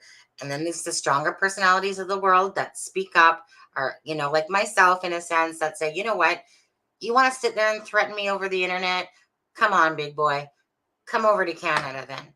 Get your ass across our border, first of all, but you make sure you don't have a record or a gun, because you ain't getting by. So unless you somehow sneak in, then come at me with your bullshit, because I refuse to be bullied by people, for sure. Whereas other people, they just hear boo, and it's just like, yeah, no, I can't do this no more, So I've just noticed that the bigger percentage of the world will turn their back, act like it doesn't exist. They don't want to be involved, and it's for the people that do have a voice, that like me, if something's wrong, it's wrong. Am I going to sit there and hide from it? If I know something's wrong, am I going to keep quiet about it? No. I'm definitely going to say something or go to the police, whatever. I'm going to do the right thing, because the right thing is, again, if you see something happening that is wrong, and why would you not say anything or call the police or something, or give up information? Like, you can do it anonymously. So let me put it this way. I'd rather be good with my own heart than have this thing weighing over top of me about doing the right thing. No, I'll always do the right thing if I have the choice to do so. But most people don't work that way. They want to, but they don't want to involve themselves, sadly. Ginger, could she have known something about Delphi? Or maybe she could have. She very well could have. She knew them long enough. She very well could have. I almost wouldn't doubt if she did know something about it. It seems like a lot of people knew something about it. You can tell by how Garrett Kurtz talks and Chris Mathis. Yeah, absolutely. Keegan Klein put on Facebook the 13th. Yeah, but you could see, right, that was, like, anyone that saw that, you could see that was edited, right? Like, you could see, I mean, just right when I remember when that first came out, Karina, and I first looked at it, everything was kind of went like this, and then a line, this, and a line. That one was like almost like having two things in one, and there was no line. The first time I even looked at that looked so edited, and I didn't ever go back to it. I just thought to myself, haha, bullshit. This guy freaking edited this thing or something. It was just so obvious to me that it was like edited. They killed Nicole because she was going to snitch them out. Well, I'm sure that's one of the reasons, I'm sure. Or according to Kurtz. I don't know that she was going to snitch them out, or what the real deal was there. There was something. Again, I think Ashley was the person that really was, like, Ashley would have definitely been the instigator of that all. Yeah, like she would have played Garrett because Garrett was such a sucker for her, whatever reason for. Probably played Palladino as well. Why Palladino wasn't charged is beyond me. But whatever, he got off so far. But yeah, that's how. I'm not saying it's truth. I'm just saying that Garrett Kurtz, he tells the truth when he wants to, and he's full of shit when he wants to. We already know that he was lying about, Chris Mathis, and then had to retract, and that's why Chris Mathis said, "Hey, if Garrett just would have kept to his story and stuff like that." But no, like Garrett, they are bumbling idiots. Don't get me wrong, but even bumbling idiots, can think of smart things here and there, but they're just, yeah, I don't know. I just see Ashley Garth being that manipulative person that's like, you know what, we should do this. But really, she's not the one doing the work as much as getting the other people to do it, in a sense. Yeah. Ashley Garth, to me, I don't give a shit if you know her or not. Some of the people that come in here going, I know her, blah, blah, blah, blah. She was so nice. She was this. Yeah. You know what? Piss off. The telltale signs are right there, you know? I mean, I just punched her. Oh, I just held the cord until it broke. Oops. Right? Yeah. And kind of you can you just feel that with that whole thing? It's just that, like, here's a cord. Use this, or Garrett saying, like, get me something.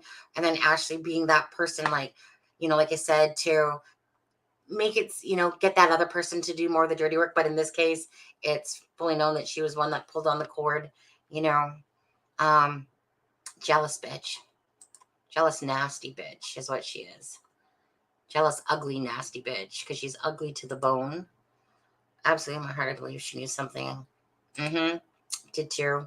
That's why they would have been talking about it months before. It wasn't just Ray Hanish's death that's what she got, like, killed for. It wouldn't be that, because clearly in Ashley's thing on my case, you can totally see it. Oh, hi, Deb. Hi, cheerleader Deb. How are you? I'm probably missing a lot of comments, people. Just read Becky and Mike Patty are Carrie Timmons. What? Wait, what?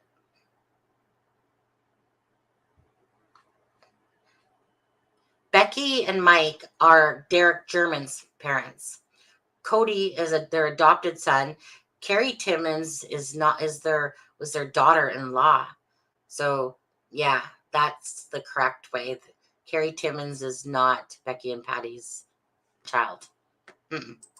So that's wrong.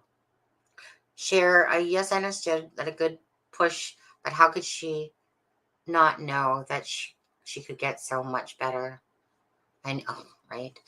So I'm curious in chat, just to be honest with you, how many of you guys think, like, when you listened to Mikey yesterday, and when you think about what he was saying about that, basically, what are the chances? Just as we were getting there, she was like pulling away or something like that, or pulling up. Can't remember now. Was it they were pulling away? She was going to drive away, but then, anyways. So how many of you guys think that Nicole's death was planned or spur of the moment? So although we do know it was going to be inevitable that they were talking about her dying. Correct. Mike has no self-made children from what I've seen. Oh, yes, you're correct. Sorry. Derek German is Becky's child.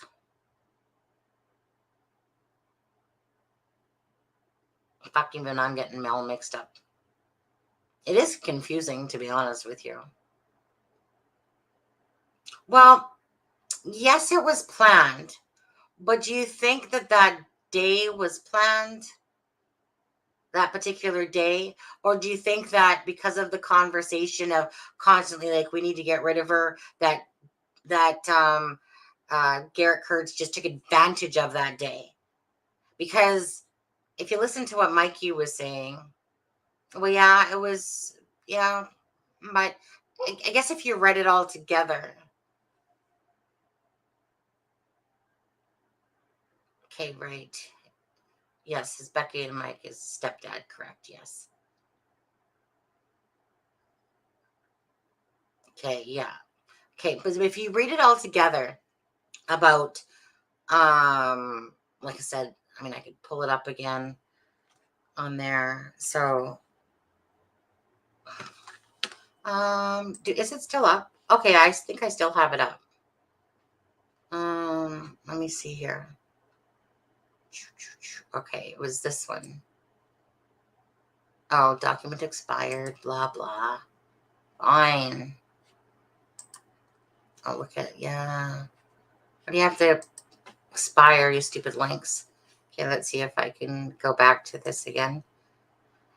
Yeah, I will. Okay, let's just take a look. Okay, open it back up. So let's go back to this, I guess, again from stop screen, share. Actually, Garth, share. Okay, so let me go. Hold on, where am I? Let's bring this down. Okay, so no, that's not where I want to be. I want to be right here. No, that's not where I want to be. Where did the thing open up at? Actually, right here. Okay, so let's bypass this part and go right to here. So in March 2019, Garth was in an intimate relationship with Garrett Kurtz. Kurtz had also been in an intimate relationship with Nicole Bowen for a few months. Over the course of 2 months, Garth Kurtz and Kurt's friend Jason Palladino had a couple of conversations about getting rid of Bowen. So over the course of 2 months, so I love this. So they were in a relationship for a few months, but over the course of 2 months, because a few usually means 3 more, and Kurt's, anyway, maybe Ginger can tell me how long they were truly seeing each other for if she knows. But anyways, so over the course of 2 months, Garth Kurtz and Kurt's friend Jason Palladino had a couple of conversations about getting rid of Bowen, right? And I think we all know where that stemmed from. Garth.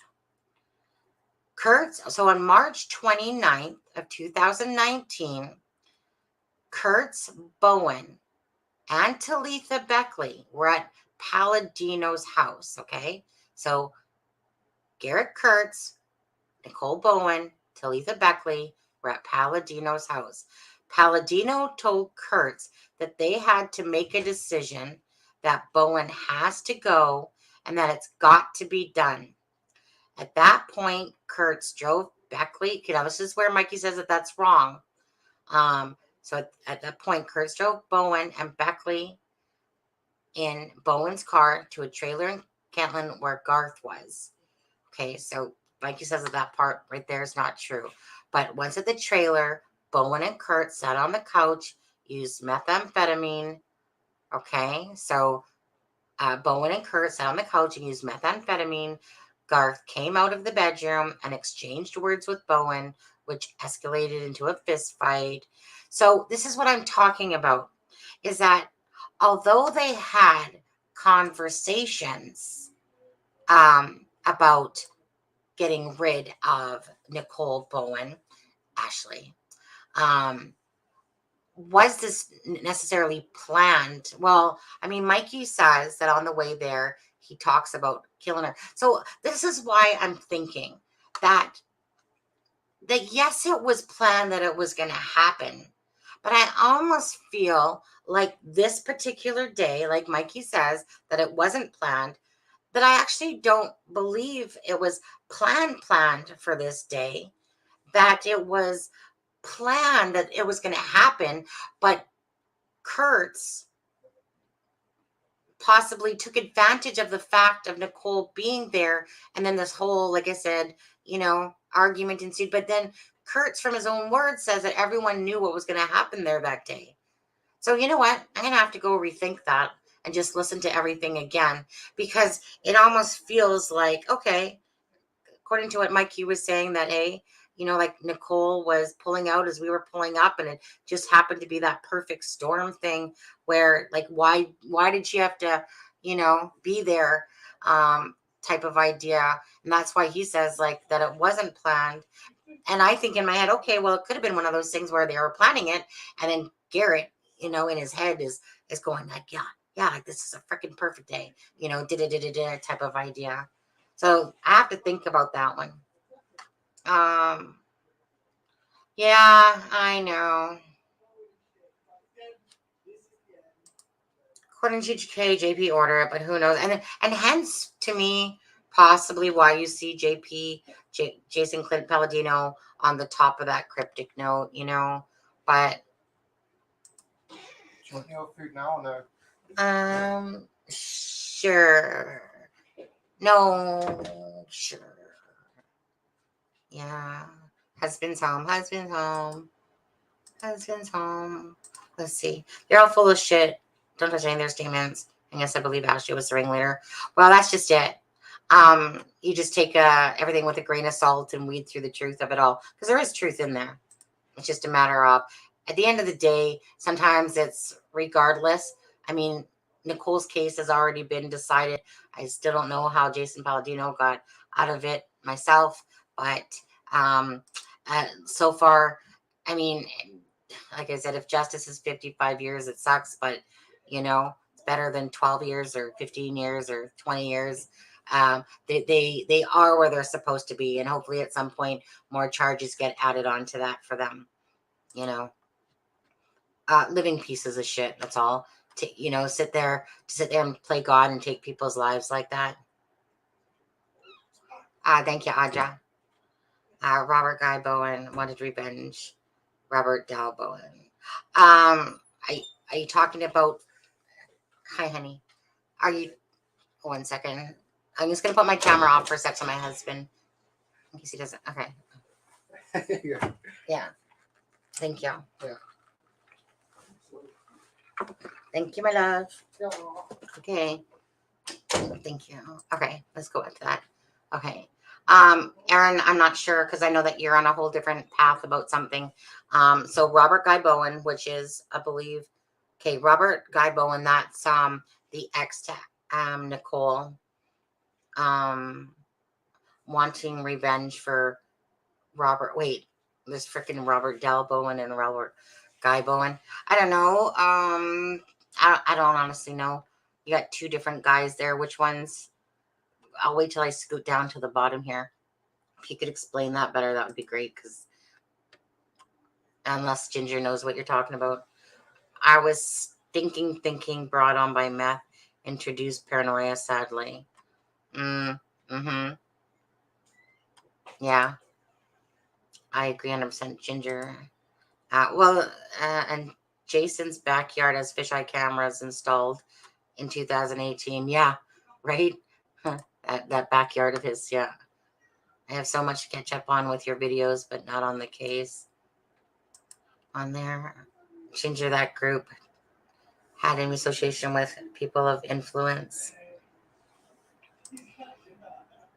Garth was not at Ray's, and Nicole would not be in the same room.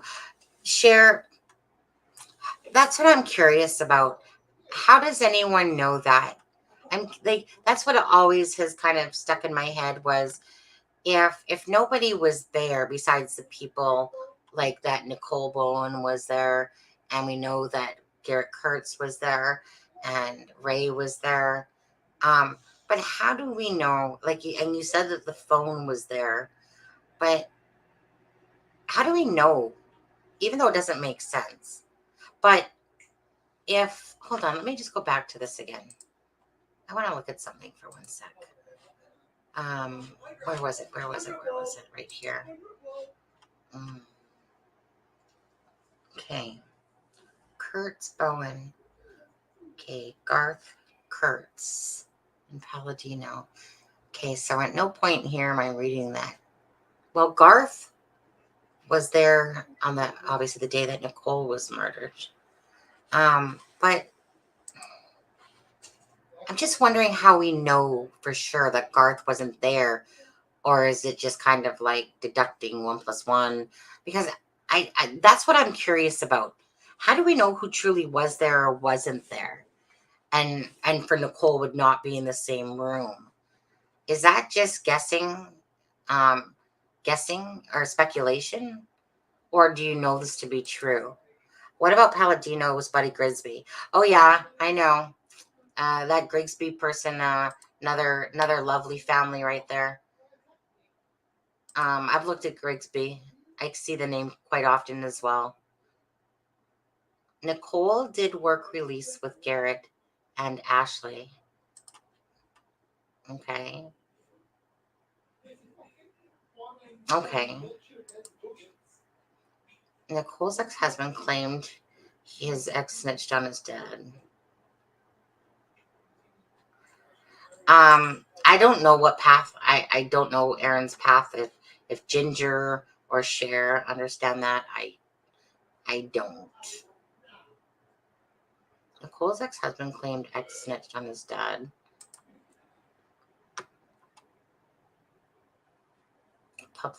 Let's see. I just heard his name last night. Oh, what? The Griggs? Which one? I never heard it before either. He was arrested with Garth, Palladino, and Beckley. Talking about which one? You talking about Grigsby? Which one? Oh yeah, that Grigsby guy. Yeah, no, I've heard of it. I've seen the articles. Now I think it was like a dad and son thing or whatever too with Mark Palladino. Huh. That is prior to ex at Aaron. Mm-hmm. Yeah, so as long as you guys are understanding what Aaron's saying, again, I don't. Oh, do you want fried? You want some of that KFC? My husband and his brother, they love KFC because they associate it back with England when they got KFC all the time, even though in England they make more specific different types. That's exactly what I was thinking, Sunny. How do we know either one? Right. Mm-mm. Mm-mm. Ginger's there. Something bigger going on there. The communities are quiet, scared. Hence Carter saying, when they get the killer, it's going to cause a lot of stress. Yeah, that was the wording, wasn't it?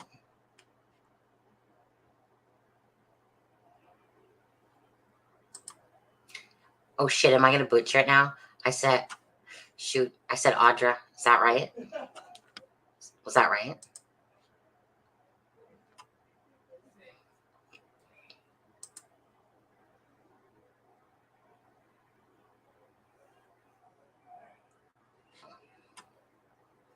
Very good. Okay, I'm at the bottom. So again, I'm just really curious with Ray Hanish's case, because that one in my head is still twisted around of how do we know?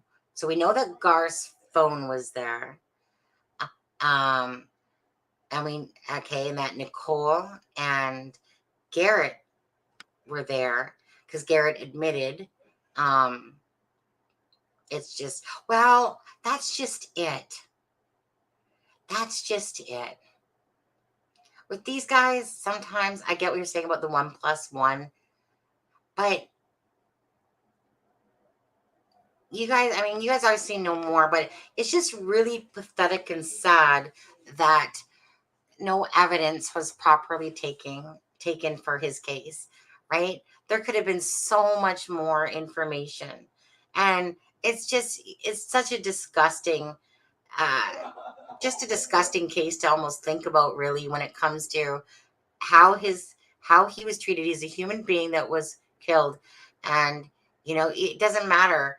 Like, it's just like deemed as, okay, well, he was gay having sex and, this is what happens. You just, like, you would just think that it would be thoroughly looked into and then determined that it was maybe innocent. But to not, like, to have, like, said cigarette butts or whatever cups, and then the information with Garrett saying how he staged it, and then telling Mikey about how it sounds when people gargle when you're strangling them. I just wish we knew more about Ray Hanish's case, to be honest with you, because there's something that keeps striking me as odd, that her phone was there, that Ashley Garth's phone was there, but you guys, like I said, know more than I do. It just, I would really like, I just wish that this one had more to it, instead of lack of information. But I think that Open Secrets, like I said, I would love to see the video for that. Did you reach out to her, Cher, again to say, hey, like, give me that video? Because that video would be, I'm sure, be very telling. Definitely would have some more information, I'm sure.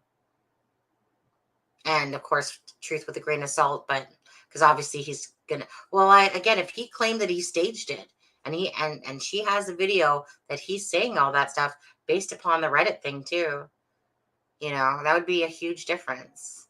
So there's just something wrong with this. I It'd be nice if Open Secrets would pull her head out of her ass and, type of thing, instead of making promises and not keeping her promises. That would be nice. So if Open Secrets, if you're out there on there, like I said, if you want people to respect you, and I respect your work, don't get me wrong, but if you're going to make promises, keep your promises to people, because it just makes yourself look bad. And then you become, discreditable. One thing that's making you credible is the fact that you literally have videos from people talking, which for me, priceless. Like, it just was more, I'll call it ammo to FBI and whoever to watch that if they do. I'm sure that they have. I'm pretty sure that they have. And I'm sure that that information has been well looked at, to be honest with you. But there's something that's preventing this case from being solved for Abby and Libby. And I'm sure that will, kind of like what Public set up there, that what Doug Carter said, saying that when the killer, well, use the word they, don't forget, it's going to cause a lot of stress for the families and community. You can tell just in those words there alone, this is not one person. Just those words alone, now that I look at this, Carter saying that when they get the killer, it's going to be a lot of stress for families and community. That sentence alone tells me that it's not one person. Just that sentence right there, now that I reread that. Yeah. That's them putting out the information that they want to give. I've reckoned that they have known for... No, I don't think so. Nope.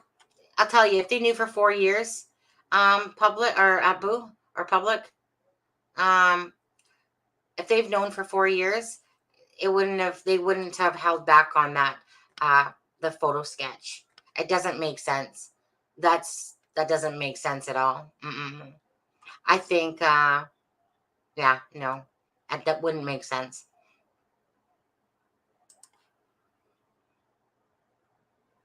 Exactly. Ashley and Nicole was at Ray's house.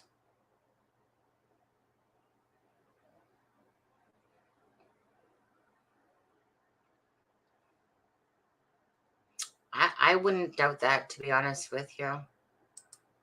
I don't know. My gut kind of says that.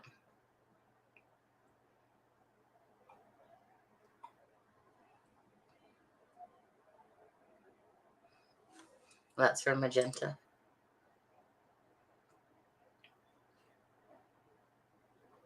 I remember, I'm calling you Jinga no matter what. I don't even care if it's pronounced different. Was the hall the one? Okay, you guys are talking about some other conversation I don't know about. What happened to Open Secrets? As far as I know, mental health issues. I remember when she was saying mental health issues, and yet I kept seeing her in channels, going on lives and whatever. And I'm like, so much for mental health issues. But I really, truly think that she took on a lot, and then it just overwhelmed her, I'm sure, and she needed to find her balance. That's how I feel. I feel like she just probably that person that needed to find her balance, because she did so much and went full force. And then it's hard on an empath, to be honest with you. When you care about people and stuff, it's really hard to find always that balance.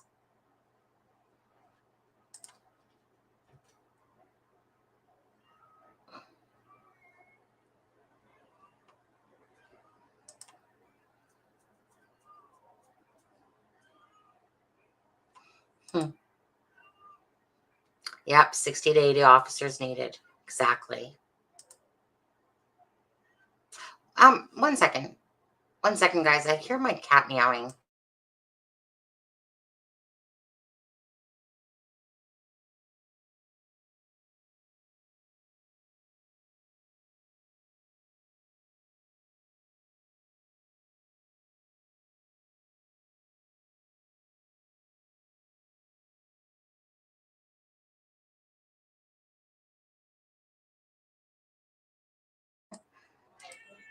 Oh, no. Okay, I was going to say I heard my cat meowing, and my husband, honestly, I can see the tail. I'll close the closet door. And meow, meow. Now I see. Can you see? That's Bambi. Don't you start meowing, or else Mama's going to put you out of here. Meow. Yeah. Yeah. I call Bambi's what I call the psycho bitch cat. Meow. Yeah, I got attitude. I'm going to kick you out of here, cat. Swear to God. Keep meowing like that. Go find attention with Daddy. She never got back. Okay, that's it. 1 second, guys.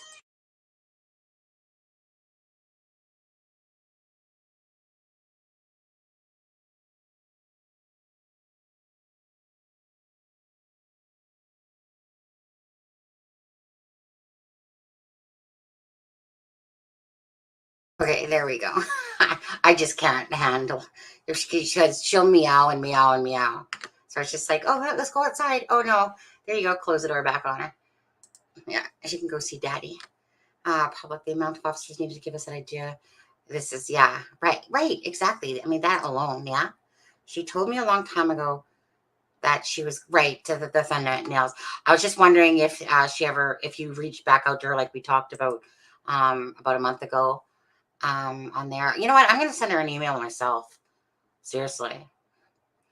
4 years comment. I was listening to a profiler who thought this too, but I've said that they stumbled across other crimes.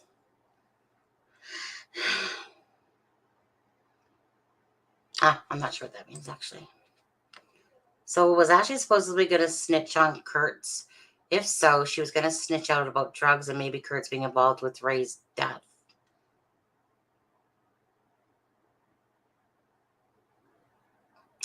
Well, Ashley apparently was going to snitch on him about, like, Delphi.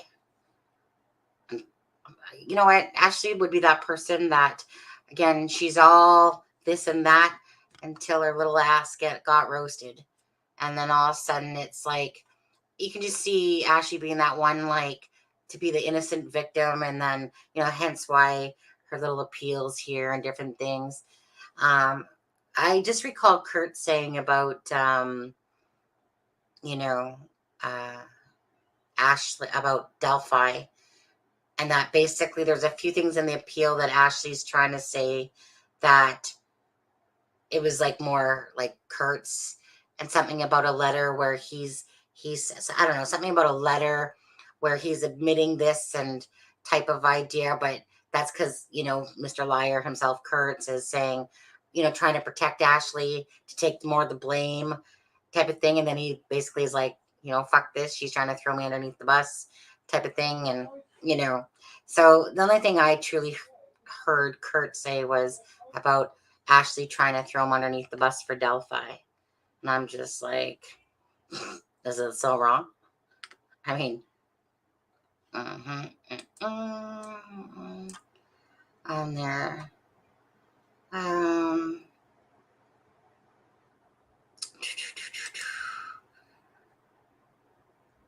See Magenta.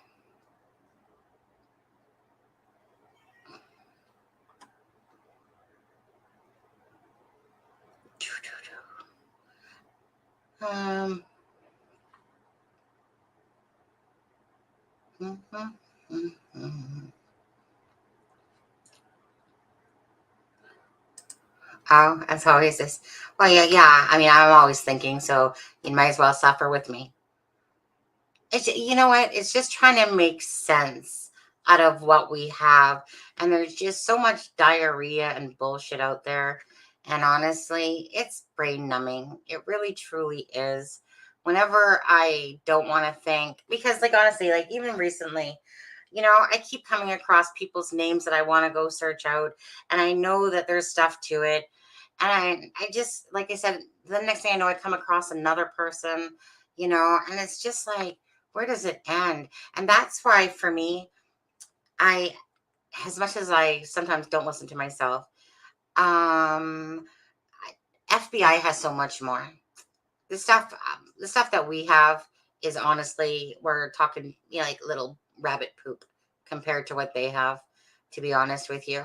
And so I refuse to go too deep into it, involved in it. Why am I going to waste my brain cells in my life into something that I'll still never truly know the answer for, until somebody says, yes, that cryptic note meant this, and this was part of it, and this was what happened, and this is why exactly they were killed. So it's just, whenever I have time, I do, like, I look at things all the time. But whenever I get bored of looking at people, I just go back to the pictures and I start looking at the crime scene photo ones, or the BG's face and whatever. I hate to use that, but that's almost like my downtime is more staring at the pictures than looking at the connections of people, because it's just really, it's like a never ending rabbit hole. Yeah, you know what? Uh, yeah, I just decided to. I was up early because I was doing an interview with JoJo Ballistic, and she want for her channel, so she'll air that one at some point. She'll let me know. But anyways, yeah. So JoJo and me met during Suzanne Morphew's case. So she had asked me, I think about a month ago, and normally I always keep my word, but before the day had even come, I was just like, I think it was the night before, or maybe the night before. Yeah, I think it was. Anyways, when you just have one of those really shitty days, and you're just like type of days, and you're just like, you know what? I'm just having, like, I don't want to talk to anybody moment, really. I just wanna, have a good pouty day, and not really deal with yeah, anyway, I just remember having a real shit day. And so I was just like, the next day I was like, can I just postpone it till like the next Monday instead? But then she had other people going on, and then it's like, yeah. So today I got up, so I thought, might as well do a live. My husband's at work, and I'm up and about. Might as well do a live early tonight. That way I'll probably just relax and not do one tonight. No, I actually don't know who you are in real life either. It's not a secret. I am Jenica. I was interviewed in the HLN podcast and TV special. Yeah, the only time I actually knew your name was when I asked you the other night. It's only because the only reason I even knew of your name was because it was brought out when it was talked about Leaker, and that you were associated with Leaker, and like putting out that information that a male and a female were the ones that were putting out that information from, like, Greentown, Indiana, or something like that. So that's where I only ever associated you from, just from that. So okay, so Jenica, because someone, and correct me if I'm wrong, because somebody said that you were Carrie Timmons' sister. Is that correct as well? Am I wrong? Because that's what somebody said.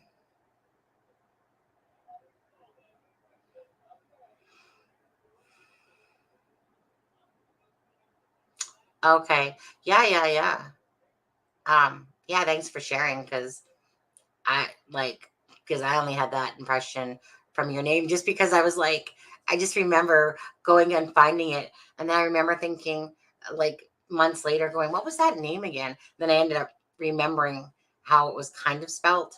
I was like, oh, yeah, yeah, yeah, yeah. Okay. But that, like I said, I'm one of her best friends, but I don't have any sisters. Oh, okay. I guess I could put that stuff up there. Um, okay. And okay, well, anyways, it's nice to have you in here. I'm still gonna call you Jinga, even if I'm saying it wrong, just because I like it. It rolls off the tongue nicely. Chihuahua Dawson, what do you mean? Where's Ray? What did I miss? Something else here? It's not okay. So you talk about that.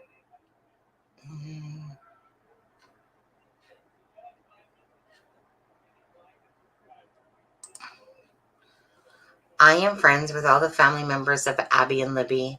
None of them think police know who did it. I think that they do now, Audra, to be honest with you. I truly do. Again, I'm not sure.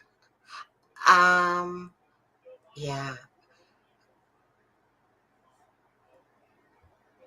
I've said before a few times that I have a friend that let me know that my name was on the FBI board, and people can take it or leave it. Doesn't matter. That my name was beside Keegan Dunker's. And because I know that this is 100% certainty, so I know that they know myself. It will come to light. It will come to light. I don't know if they know. I know that I've shared the information with Becky and Kelsey about who it is. And again, they've probably heard this from multiple people. Sometimes I forget that because I'm not even thinking about the 5 years that this case has been going on. I'm thinking about just wanting justice. And I'm just thinking, like, here, look at you guys right in front of you. Like, you can't miss these markings. You can't, here you go, and it's kind of like you don't want to, but yet you want to show them, like I did ask first. So it wasn't one of those things where I forced, gave them information that they didn't want. I asked first. And again, it's the cards will be played the way the cards will be played, right? That's why it's kind of like at first I was offended. I used to be offended by how people were talking and saying, you're an idiot, you don't know shit. Now I find it all just laughable, because I do know shit. I'm not an idiot. People are idiots that say I'm an idiot. How about them apples? But yeah. Yeah. The family's not going to, like, the family, they're not going to tell the family, of course, who it is, regardless if they know. They won't, because they don't want it getting out. I mean, I think when you listen to most cases, the family only knows so much and what they're willing to share with the family, because it's all about justice and keeping everything close to their vest. So kind of like when the family says that we don't know much more than you do, I believe that to be true, to be honest with you. Yeah. Anyway, what time is it? Ooh, 78 people. Is it really this busy usually in the afternoons for people? It just seems more busier than at nighttime.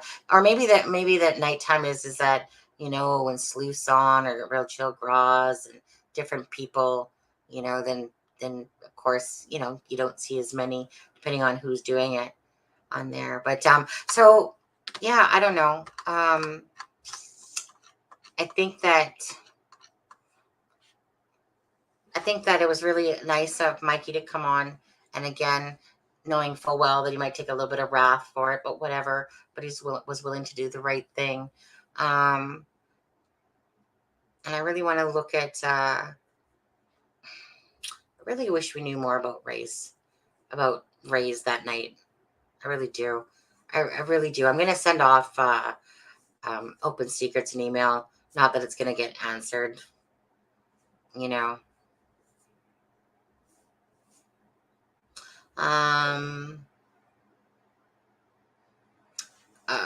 Ray, as in Ray Jones, Chihuahua. No, I blocked him. Booted him. It's just, I'm not here to play stupid games with, like he was trying to play there with Aaron, and, if he wants to play them with Karina and stuff like that. But I'm not here to play stupid, childish games. If I want to know something from somebody, I'll just talk to them, or tell them. And I'm not here to sit here and play stupid little games. and then he was belittling me, or what he claims was he wasn't, but you know, whatever. The insults, I can tell when somebody's thinking that they're so arrogant. Anyways, bottom line is I blocked him. And if he wants to make another channel and come on in, so be it. But I'm not going to put up with backstabbing, two-faced bullshit from people. Either be real or be yourself. But don't sit there and try to play games with people. I'm just not into that. He said, she said bullshit. Because the he said, she said bullshit on that. Yeah, we're just here to try to tell the story of Abby and Libby, keep information, share things as we come across them, show things. Bye-bye, Ray. Exactly. Don't let the door hit you on the way out. I think when BG is caught, it's all going to be less complicated than we all made it out to be. It usually is. I still think what the words that are being used by Carter are showing that it's probably bigger than what we think, though. But kind of like the Suzanne Morphew case, it's not as far off the wall, you know, as it is as well. I don't know. I think it will be that's usually what we see, is that it's not as strange. It will boil down to me, whatever, regardless, drugs, and to me, revenge, money. It's always the same things, you know. I mean, to think it was just their murders were done for like a snuff film or something like that doesn't really seem like it, you know. But who knows? You know what? Who knows? But usually the truth isn't too far off. But the thing is that we really haven't seen or don't have much information. I mean, honestly, we just don't. Leak text, he said, she said, crime scene, that is supposed crime scene. Oh, hi, Laura.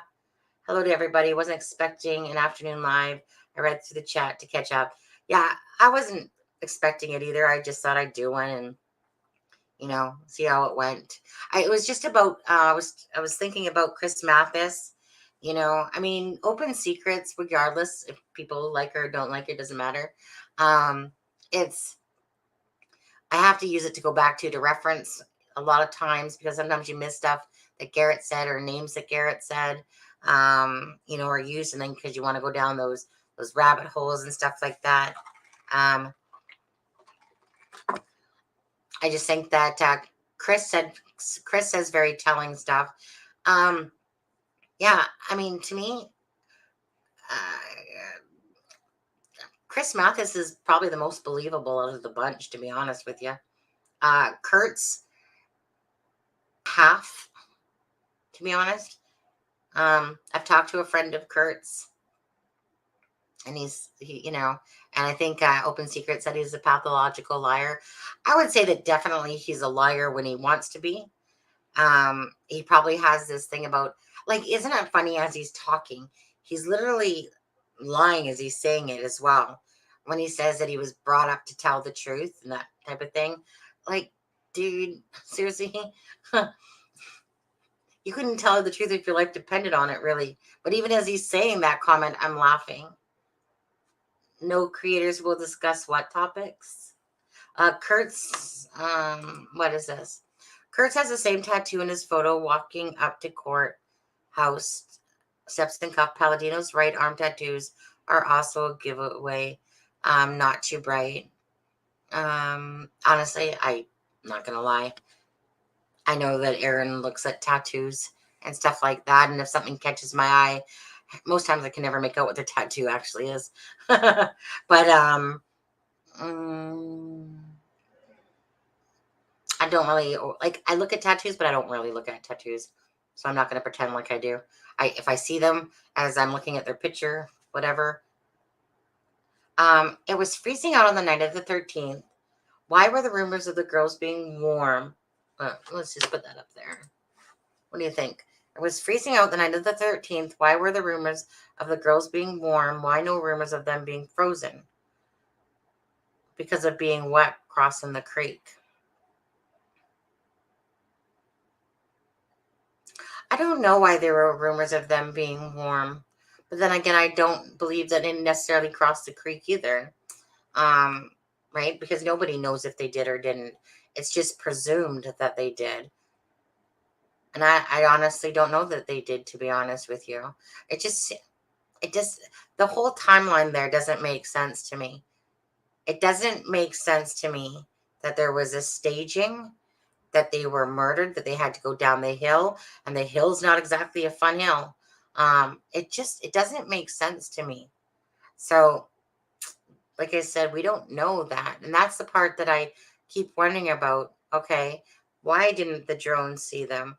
People from the search party claim that that area was searched. That the pinging of the cell phone goes off at 2:30 a.m. That these girls heard screaming going on around that time. That the person that messaged me or emailed me said the LE wanted to know how the bodies were moved. So I don't recall rumors about them being warm. Or, oh yeah, I remember someone saying something like that or seeing something like that where they call off the search and like it's almost like that it was a nicer, warmer day. I don't know. I just can't believe that they honestly called off the search.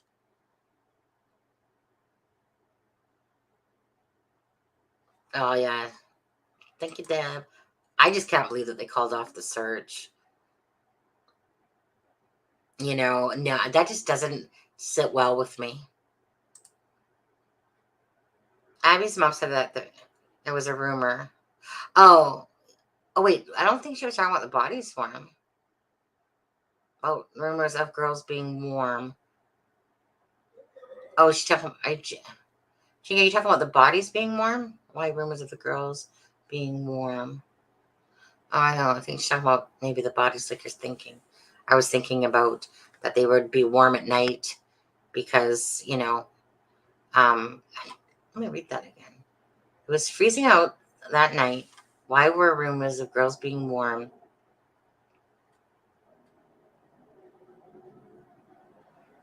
You talk about the bodies? I'm kind of confused on that now. BG would have been soaking wet when leaving if he crossed the creek, sloshing in his shoes. No one mentioned seeing a wet BG. Yeah, and that probably just even adds more to why I don't think that it happened the way that I think that Greeno is full of shit. I think that these people started this narrative of exactly what happened because based on what you're seeing, it just kind of makes sense that you over the bridge, down, over the creek, and dead bodies. So it does make sense that way, but I don't see it that way. It just seems unrealistic to believe that a staging happened, bodies were found in a short period of time. That nobody's like, why is out in public right now, we're not talking about the girls or people about who saw them or not. FBI and that would have all that shit. We just don't know what's true with what they have and what they don't when it comes to who saw the girls, because we're not hearing any real information about somebody truly seeing the BG, witnesses, dog walking lady that I don't buy were shit. Yeah. Because that one doesn't even make sense to me. The dog walking lady. I don't know. It just doesn't make sense to me. Like, her home is, according to Greeno, her home was over there. Where was the path? I don't know. I believe that the girls were dropped off. They left with someone. They said there wasn't much blood, so it did happen somewhere else. And they were moved.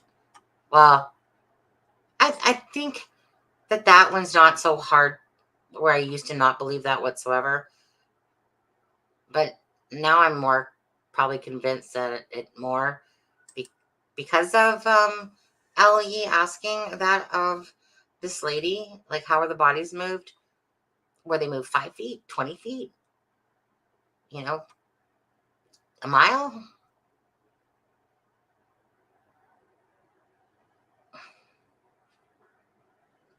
Oh, well, tons of rumors. There's not really much facts to this case.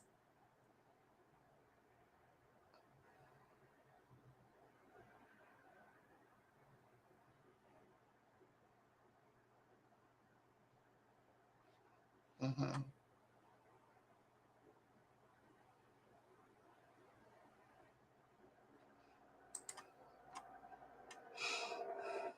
I don't think that they went through the creek that day. It just doesn't seem.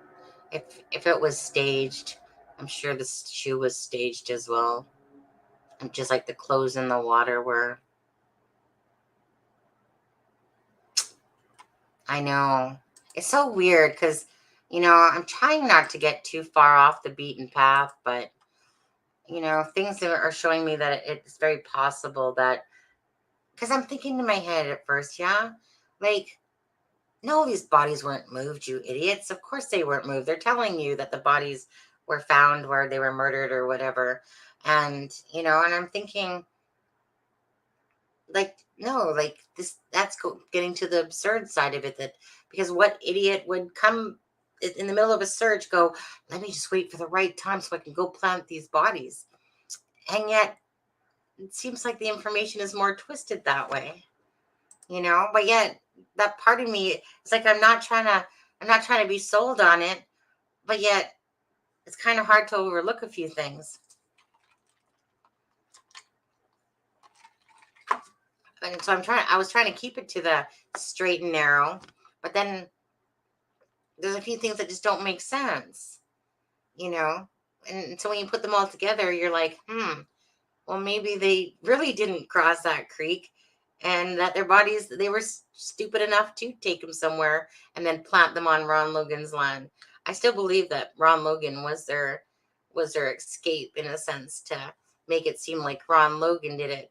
And that's why probably Ron Logan said, they're trying to pin it on me, type of thing.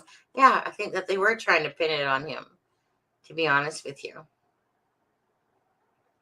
Calling off the search was just, like, honestly, if this was your child and they called off the search, I'd be screaming to high hell, high heavens, or whatever you want to say.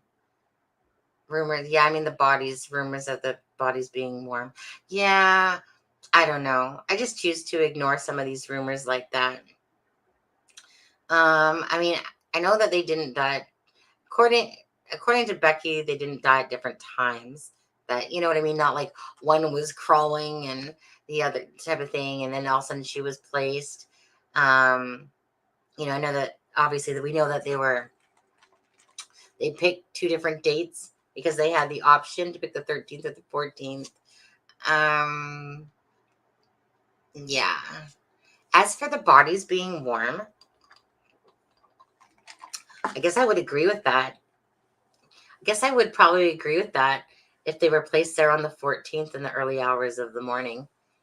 But what stops me from thinking that is that we have that text that talks about that it was all over by 3:30, the coroner's report.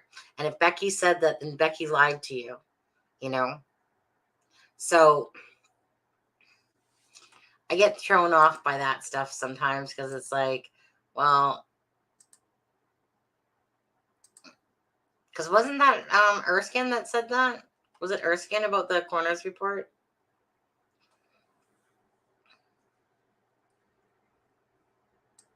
Mm-hmm. Well, staging agreed because, yeah, that I've said.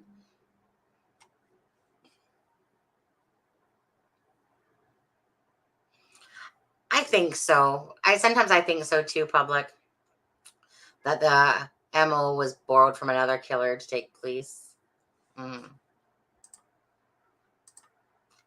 I don't think the girls were there on the 13th. Search protocol is outward. Last known locations. Go to the creek.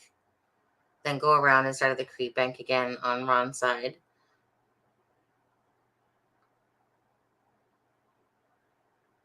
Yeah. Yeah.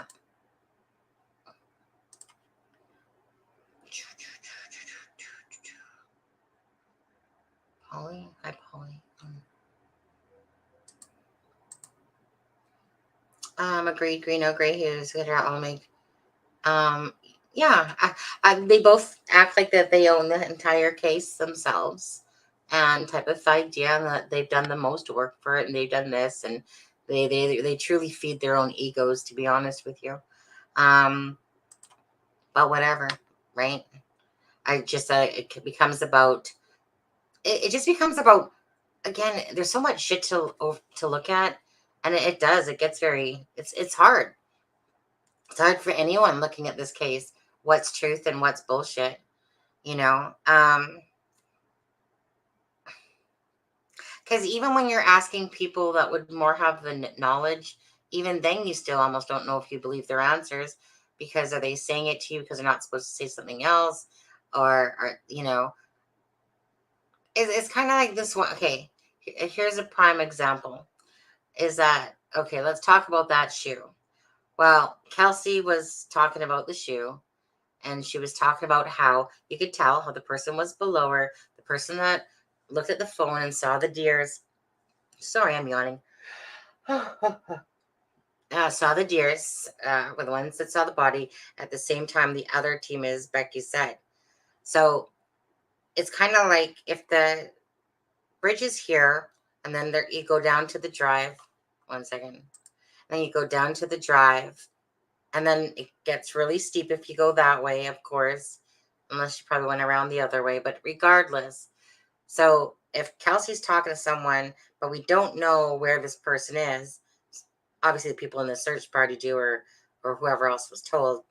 So I'm sure at some point that Kelsey knew exactly where that shoe was kind of found for sure. So if I pose that question to, say, Becky, and then the answer comes back as that she doesn't know, that one I have to raise my eyebrow to, because if Kelsey knew, that would definitely be a conversation at some point within 5 years of where that shoe that was a Nike was found. So it's kind of like my eyebrow gets raised, because that doesn't come off as truthful, because it seems very unlikely that Becky would not know where that shoe was found, that she would know, because obviously her own daughter was, like I said, the guy yelled up a Nike shoe. That just doesn't seem plausible to me. So it's kind of like, let's just say if it wasn't the truth, then just say, I cannot tell you. But so it just, I don't know. That one just kind of rings wrong with me, that Becky wouldn't know where that shoe was found. But that's what she answered, that she didn't know. But it just doesn't seem, I just didn't buy that one, to be honest with you. It just seems hard that that wouldn't have been a conversation. Of course it would have been. You know, it just seems very likely, 100,000%, that would have been a conversation to have about the shoe and where exactly it was found. Because it's not like it was Ali, it was Kelsey and her team. You know, her dad was in it, or her, I should say, a stepdad.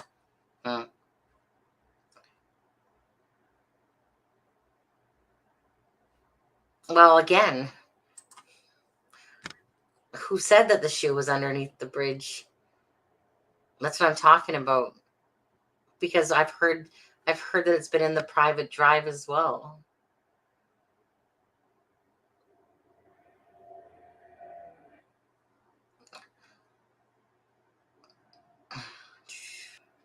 Yeah.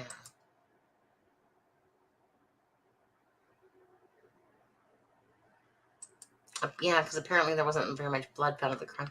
So the shoe was found on the 13th end of the bridge. So why not, if they searched both sides like they claim, and like what would make sense? That's what I'm saying, though. Like, we don't know that the shoe was found underneath the bridge. Besides hearsay, and more hearsay. I know. It blows my mind too. Like, I'm sorry, but this is the searchers' jobs, and that to keep looking. What is going through their mind? Like, how can you justify, when you know that this isn't a normal thing that your child would do? how can you justify that maybe they just went to a friend's house, went to do this? Like, how can you justify calling off a search? I would have been up one side and down the other if someone would, if I was there and that happened to me. There's no way. There's no way. I would have been so pissed. How do you leave 2 children that you don't even know what happened to them? What do you think that they just went, we're just going to run off for tonight, when this isn't even a normal thing or whatever that they would have done? Parents know. Parents know when something's not right.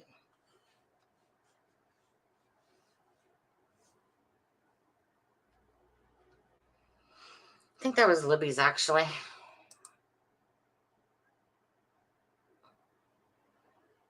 Yeah, the cadaver dogs. I just like Lesenby. I mean, look at his family himself.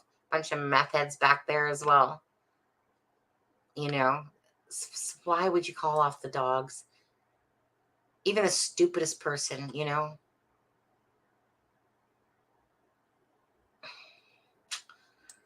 I know, and that's what makes it hard. And that's where people say, well, these people are too stupid to have gotten away with it. Well, they were stupid. But again, when again, the perfect storm of shit has happened and it just was not in the cards. Yeah, my theory is that Ron was told to go somewhere as well. So if it wasn't a natural, like maybe it was a natural thing that he did something on Mondays and Garrett Kurtz knew this. Or maybe he didn't. I mean, at the end of the day, the property is way opposite of, I'm sure, where Ron Logan would be hanging out regardless. But it all just seems too neatly packaged to be, that none of them were involved. Come on. Of course they were. That's just 2 + 2. And especially for me, Ron Logan, Garrett Kurtz. Oops, look at that. The BG just happens to be Garrett Kurtz's friend. So then one thinks, well, why would he be there? Well, because his friend asked him to be. His friend, needed his help, wanted him to partake in helping. What's abnormal about that? Nothing. Maybe he was a very willing participant. Maybe it was just a lure. He was supposed to do this. Maybe he was supposed to do the trapping or whatever. Like I said, right? A game. Maybe it was just like a game in his head of, like taking part in something, but make, like a game. Like we're talking about like these tweakers, druggies, whatever. But I'm just saying, like, so where is that so far off the rocking chair that, okay, it's like 2 + 2 on this one. Like, this is the first place people should be looking. I mean, nobody would have said Keegan Dunker, until I've said Keegan Dunker's name. But so ever since I put it out there, I just laugh. I kind of laugh. But most people, it's like everyone's like, it's kind of like I could sit here and go, Keegan Dunker. You guys, Garrett Kurtz's best friend, the one that knows Ron Logan, that worked on his land. And you can just feel it. Yeah, right. Like it's Keegan Dunker. Yeah, no, it's Garrett Kurtz, or like, I think, what was his name? I don't know. He makes a lot of posts in Facebook groups, and he's like, he basically is saying that anyone that thinks it's Garrett Kurtz or Kurtz has anything to do with it is basically brain dead or something like that. And all I'm thinking of is, dude, you're brain dead. Okay. Because if you think Kurtz didn't have anything to do with this, then you're sadly wrong. Because why would Keegan Dunker, if I know it's Keegan Dunker, regardless, and I didn't just pull that out of my ass. I didn't just pull that, thing out of my ass. It was literally, he was on Garrett Kurtz's Facebook page. And when somebody's doing this, doesn't it make you want to look at them? I would think just by that alone makes me go, huh? Well, if Garrett Kurtz knows Ron Logan's land, why wouldn't you even remotely kind of see this picture and go, well, you look like you're a shithead too then? Because you guys are just both sitting there fingering the camera. Like, it just made me want to look at them. Just, had they just been sitting in the truck and it was just a picture, I can't say the same thing would have happened. But just by that whole them fingering the camera, I was just like, huh, really? So, you know, and then the pull to Keegan Dunker. But it's just like, so all these people go, oh, let's just chase Chadwell down. Oh, let's just chase Daniel Pearson down. Oh, let's just chase Pat Brown down. And I'm like going, okay, so what's the simplest spot to look at was Garrett Kurtz knowing Ron Logan. And then if I'm saying that this person is Keegan Dunker, how does that become a stupid theory? Or, you know, why is it so many people are willing to believe, well, if we just take Cheyenne off of the bridge at this time and claim that she was lying, and then we think that Daniel Pearson is lying, and that, so we're going to do this and move this around to create this. And then there's all those suckers out there that freaking believe that crap. And they're like, yeah. It's Daniel Pearson now. Yeah. The last week it was Pat Brown. This week it's definitely Daniel Pearson. Wait. Here comes Keegan Klein. Oh, yeah. You know that guy that probably couldn't, he would probably collapse the bridge instead of, you know, walking on it. Oh, yeah, but we just believe it's him now. And it just blows me away how people think, to be honest with you. When you clearly have a person where the girls were found that has murdered two other people afterwards, and maybe more, and people are going, yeah, I don't really believe that. Yeah, I don't think so. You know, but I'm going to believe some guy that, you know, flew in down from an UF alien and, you know, had some tattoos that look like Libby, and create a whole different thing with that. And, oh my God, this person loves bridges. You know, it has to be this person because they love bridges. There's pictures, you know, there's pictures of Blue Jacket on his Facebook. So, you know what? He's a BG. I don't get that type of thinking. What I get is logically, Garrett Kurtz knew, Keegan Dunker knows, Ashley Garth, part of it, regardless, holding up a pig a year later. Those are telltale signs to me. That's not trying to create, let's just remove this person's time at this point on the bridge. Let's create a woman walking a dog. You know what I mean? If something is staged, why is it so far-fetched to believe that the shoe was staged and the clothes in the water were staged? Because you know that they were staged. Why wouldn't it be staged, to be honest? Maybe not the shoe for sure, but definitely like the clothes in the water and stuff like that. Okay, I obviously missed a lot of comments because I was too busy talking. Yes, Sally dropped the ball by calling off. Yeah. Wow, Joey, you obviously don't listen. Wait, is she being a Karen? Joey, is she being a Karen? What are you guys talking about? Okay, you both said you don't know me. So for your info, I hunt serial killers. I am going to leave it at that, this conversation. Oh, you guys are arguing in the chat? Come on now. He would have talked if he knew anything. He would have talked just to make it, and so people would leave him and his land alone. He would have talked if he knew anything. Yeah, well, he wouldn't talk if he was being set up, because he wouldn't know that by his little... to me, he was being set up, if anything. Joey tried to get a hold. I don't know. I guess I missed this whole little conversation up here, but... Oh, hey, Karina. What is this? A deer was at the crime scene. Where did we hear, Karina, that a deer was at the crime scene? A deer was at the crime scene. Animals eat up blood. And if I cut my leg, my little dog, not big like a deer, would be there. So looking at... I know it sounds gross, but it's true. A deer was at the crime scene.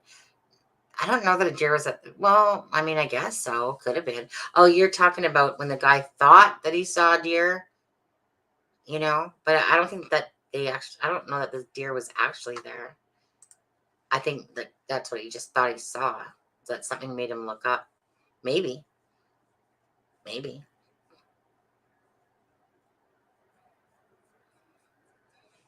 Yeah.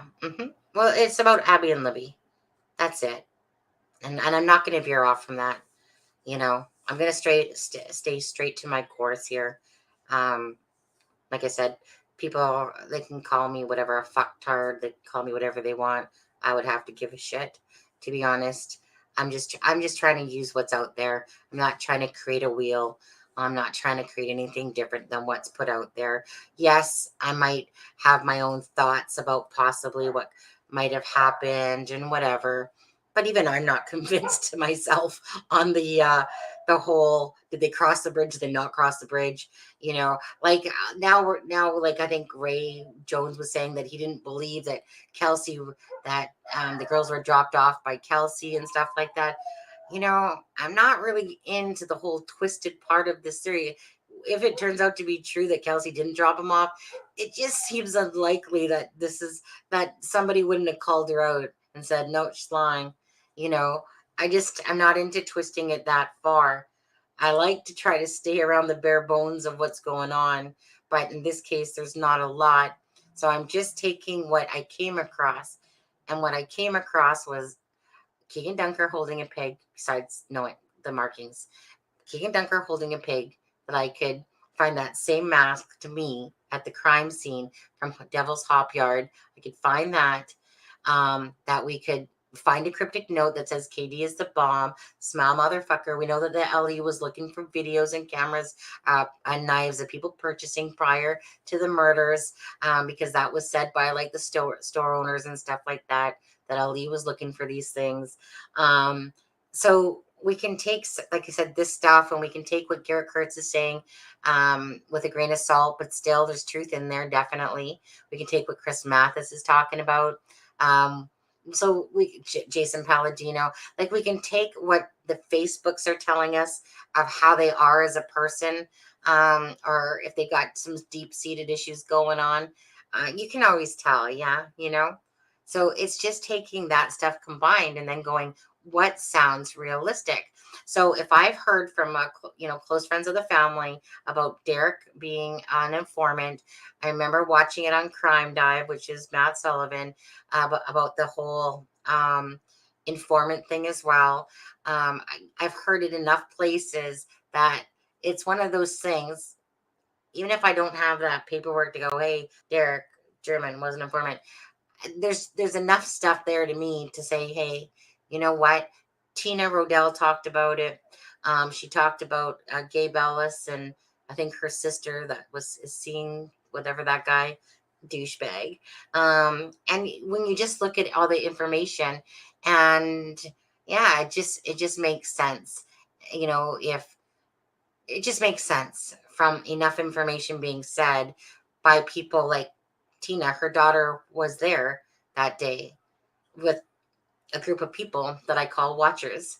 Who knows? Maybe they were, maybe they weren't. Either way, it's what makes sense to me. It's not because I'm trying to reinvent a wheel. I'm just trying to understand what would make the most logical sense without twisting the story into some weird ass freaking alien ship landed, picked them all up, dropped them all back down, and like that type of idea. I'm not into going around the world 10 times, and then going, here, this sounds good. This sounds like a good POI, no, it's just, I'm not into that type of waste. Like, I'm not into wasting my time doing things. Even if I go down wrong rabbit holes, that's okay. But I'm not purposely into going down wrong shit to look at and wasting my life, forget it. The bridge below the elevation was below the bridge, like elevation wise, was not actually under the bridge. Right. Well, you know that there's those, like people, the ones that talk about too, those tunnels, the ones that go to the Mears farm, that are right from near underneath the bridge over there. Okay, I think I saw that already. Please, everyone, thumbs up. Thanks, Joey. Mm-mm-mm-mm.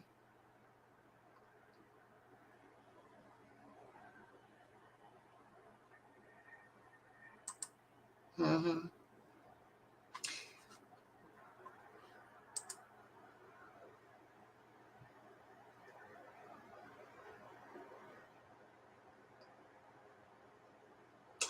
I think there's a lot that goes through his head, both heads, to be honest with you.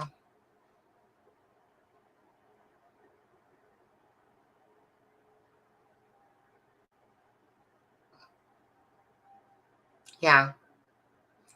I mean, him and his Google Maps are like this. I talked to my person at LE and they told me that's not the jacket. Okay, at least I'll buy that one because that one's definitely not true. From True Crime Garage on that one. Like, how the hell, I'm sorry, but how the hell do you even remotely think that that's the same jacket? The one that True Crime Garage was trying to pull off is the BG's jacket. I don't know. Are you taking people for idiots or something? You know, like, how do you even think that that looks like the same jacket? Clearly two different jackets. Like, I don't even know how someone can look at that jacket and go, definitely the BG's jacket. And then that they got proof on that one. It's just, anyone, two eyes, can see that that jacket is not the same jacket. I don't know. Exactly. I think some people are so twisted badly. The girls were not part of this. Oh, is this exactly? I think that some people have twisted this so badly. I think it's safe to say that the girls were not part of a sacrifice. I don't believe that they were part of a sacrifice. I know that I do believe that there was a cross there because I do see the cross. I know that, again, if I don't care if you like him or don't like him, but Robert Lindsay does have some interesting things to look at regardless.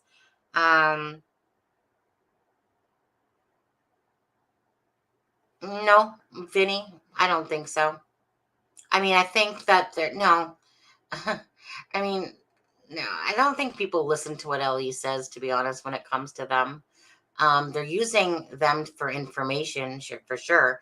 They would have been arrested already if they even thought that they had something to do with the actual girl's murders. Now, the Dropbox, perhaps different story. And again, no, I think a 2+2 says is that they're using the great old tactic, Vinny, of, like I said, come clean. Tell me it's your dad. If you tell me it's your dad, then all this will just go away. That's just the typical old shit that they use tactics. You can see it. Honestly, you can see it. Tell me what you know, because they're just trying to get information. And you know how it is. Like I said, yeah. I mean, when I listen to that and then I see people going, like, what was I watching? I was watching it on, I probably won't even say the channel, but anyways, I was watching it. And I was too busy kind of laughing my head off, to be honest with you, because it was almost like, I think this proves right here that I think TK is like the BG, and, they're trying to get him to throw his dad underneath the bus. And, come on. I think if you guys watch enough crime, you guys know that that's just a tactic. And they've said it from the start that, it's not like that they're saying anything about Klein and stuff like that, if he had anything to do with Delphi. They want information of who connected with it, because it's probably so. It's probably someone that maybe was in the Dropbox that, like, I could see that being a possibility to how they were lured there, a possibility. But as for the BG and his dad being the BG, no. No. I just showed you pictures. Go take the BG's picture, go take Klein's picture, and stick it side by side and keep staring at it until you realize that those aren't even the same eyes and whatever. So, I don't know. I don't think it's rocket science here to know that they were playing that peer pressure game. That's all. It's just that that's a typical tactic we see on TV, is them doing that. They're just trying to squeeze you for information, seeing what you're willing to put out, seeing what will stick, and seeing what you're willing to cave in on. Yeah. I feel like Klein was being truthful in his interview. I feel like he was just kind of like, yeah, like, nope, didn't have anything to do with it. Yeah. I kind of took him as being truthful, to be honest, on that. And I wouldn't doubt that if he thinks his dad, kind of like Sean Harmon's dad, had the possibility of doing it. That's probably how I think about that. That's kind of what that reminds me of. I don't think it was anything to do with an odd, no. I wouldn't be surprised if it had something possibly to do with the son of Odin's, or something like that. Or if these people are in that same thing or whatever. I don't know. Try not to go down certain rabbit holes just because I don't need to waste my time, to be honest. Right. Speaking of the Lindsay dude, the flowers were put in Mir's barn by one of his followers. Right. Yeah. Yeah, I didn't take that as being like anything more than somebody put those flowers there for picture purposes.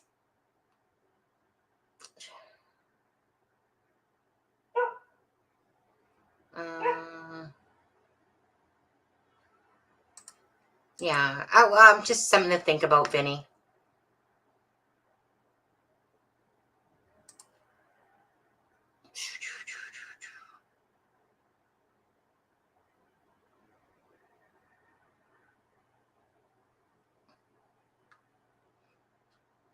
Okay, I don't know about that case.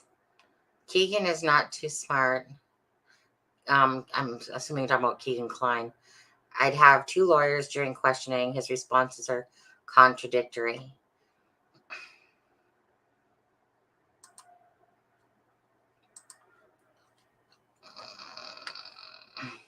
You know what he reminds me of? Keegan Klein, when he was doing that interview. He just, like, he's 20 something. I don't know. He reminded me of like a marshmallow puff, about 12 years old. But he's not stupid. Like, he's definitely a total, he has issues because he has a facade. He definitely has issues. And he's portraying himself to be some sort of pimp daddy, song maker, like putting on that facade, that false facade. He just so reminds me of this person I met online. He's looked the same, weighed about the same. And it just reminded me of the issues that this person I met had. And it was just this false facade, but really they acted like children in a lot of ways as well still, because they were not, they didn't grow up with proper structure, I just see a kid that has lived his life by the example, and yeah, and a bad example at that. Again, that person that was in the thing the other day, she had said like that she knows Tony personally, and basically he's a piece of shit.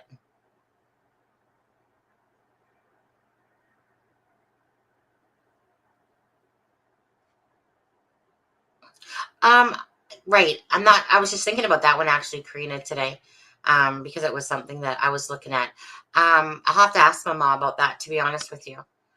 Because I was thinking about that one as well.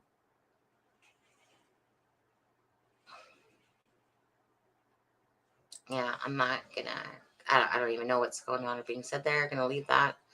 The Kleins are part of the mix because they might have fished photos or videos for the girls or something. You're right. A theory I had was that it made someone snap. The Kleins are part of a mix because they might have fished photos or videos for from the girls, and the theory was that it made someone snap.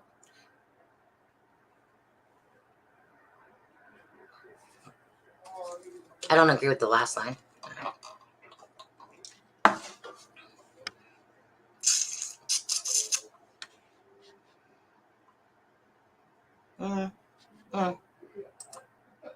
Yes to the first part. Oh, here my husband and his brother. They're so loud. Your mouse is, that's all I'm hearing. Your mouse is fucking horrible. In their British accent. You guys hear them?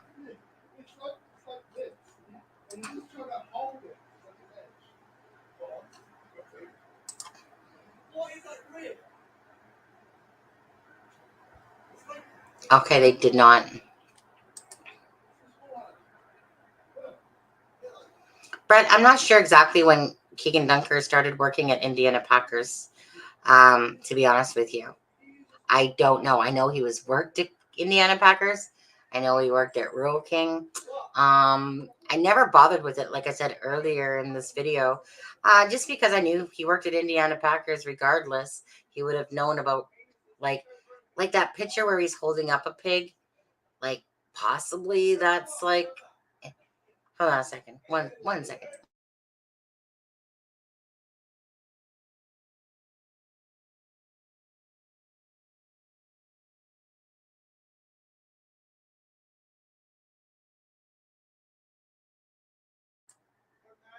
Yeah. So that they were getting louder. I had to. Yeah. They're just like two big boys. So no one was seen on the camera parking at mirrors. Like I said, a lot of this stuff I never paid attention to. It was just who was the BG, Keegan Dunker. Okay, there you go. And then I just spent 6-7 months looking at Keegan Dunker's moles and face and everything, to be honest with you. And then I got tired of doing that. So now I'm just kind of backtracking at shit. So I don't know all this stuff about cameras. If there was cameras, wasn't cameras. I'd have to want to waste my brain cells on all these different rumors or these different things. And I just don't care to, because at the end of the day, it's only for myself that I want to know the answers. And if I have any answers, I will surely share them for you. But so unless someone literally comes and says, you know what, I was there that day, like what Mikey did. Like, I was there that day that Nicole was murdered, and I have stuff that I would like to share. Okay, different story. But as for all these little rabbit holes of who cares if he said, get down the hill, go down the hill. Is that going to solve the case? Is that going to tell you who the BG is because he said go or get? No. Why waste your brain cells like putting yourself out there for shit like that? That doesn't matter. Doesn't make sense. It's a waste of time. Who cares? That's how I feel about that for myself. Doesn't mean that you do. Just that's how I feel. Just couldn't be asked. I don't care if the cameras were working, weren't working, type of thing. Because I just don't. The main thing was is hi Connie. The main thing is just because who's the BG? That's it. Once you know the BG, the story is up to the FBI to tell itself, But nobody can ever agree on who the frick the BG is. This whole community is divided when it comes to Delphi, and it's ridiculous. It's a very, what do I want to call it? It's a very, I don't know. It's a very, what do I want to say? Touchy, weird. Like, people are just weird on this case. I know that there's other ones too, but like, I don't understand why people want to always attack people on this case. I don't like to get into cliques. I don't like to get into like, oh, like this is my little clique over here. Me and Mama and Deb and now Adam. We have a nice little group together. We don't argue, type of idea, because it's just on my channel. But like these other little channels get clicks and then they get mad at each other, and I swear to God that you think that it was women that had drama. I think it's the men that have the drama. Sunny, do you know if that Reddit Open Secrets has a date on it? Yeah, let's see. I got it right here. 8 months ago is what it's saying. So let's see. Oh, hold on. Shoot. When I clicked on it, it said, one sec. It says July 7th, 2021, Wednesday, 3:52 and 44 seconds p.m. Pacific Daylight Time. So that would be my time. So at 3:52 and 44 seconds, July 7th, 2021 is when she posted that. There you go. And that's how the West was won. Right? Okay, Packers hires a lot of felons and peeps on work release. Yeah, I had seen that too. I was just looking at that last night, actually. Sunny scream at hubby. Yeah, they sound like they're having a blast. Oh, they're always goofing off. Do I get mad when it's raining outside? No. Well, today I looked out the window and I was like, oh, for fuck's sakes, it's raining. Only because we've had such nice weather. I used to hate rain. Used to hate it. That's why when I lived in Alberta, I was like, oh, snow. You learn to hate snow too. And then you just hate them both equally because I'm a sun person. I don't believe the BG left the way he entered just due to the description by eyewitnesses. I believe well, that's just it. What eyewitnesses? What do we even know about them, really? To be honest with you.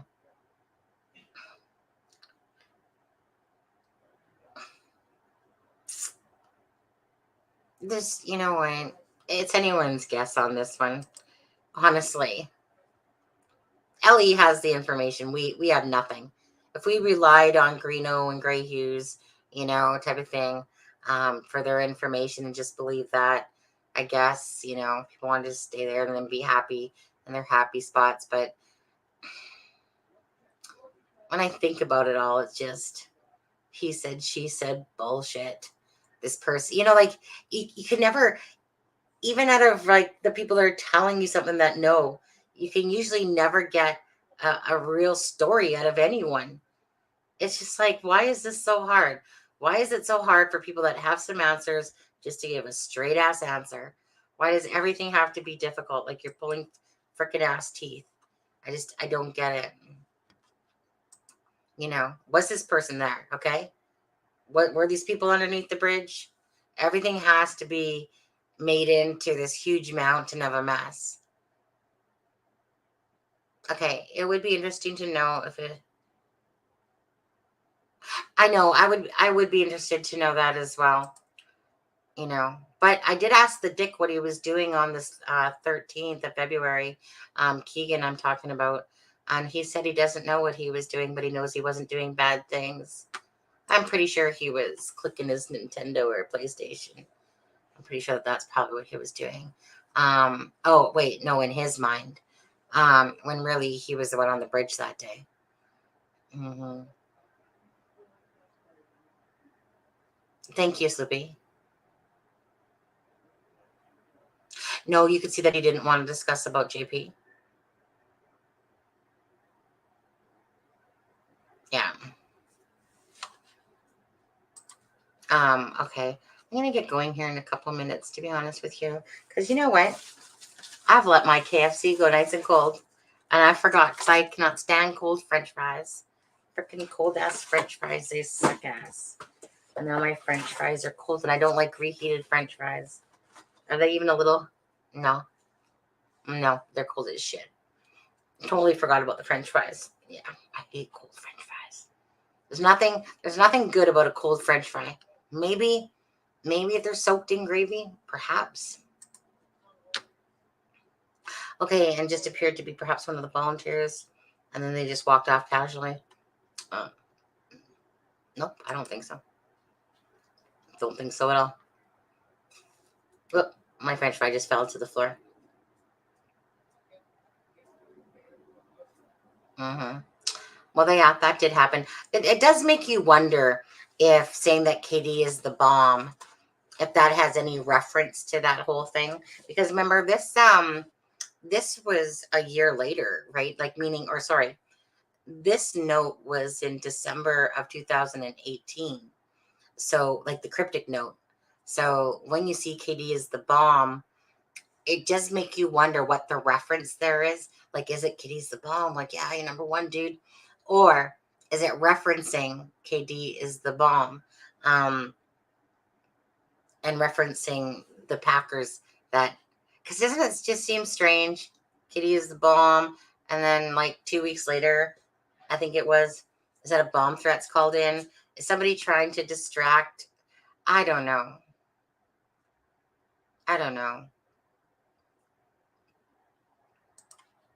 Hi, Christina. How are you? I agree with Sonny. This case is crazy as far as the suspects and creators are going against each other unless it's personal. We come to enjoy their theories and think in a different perspective.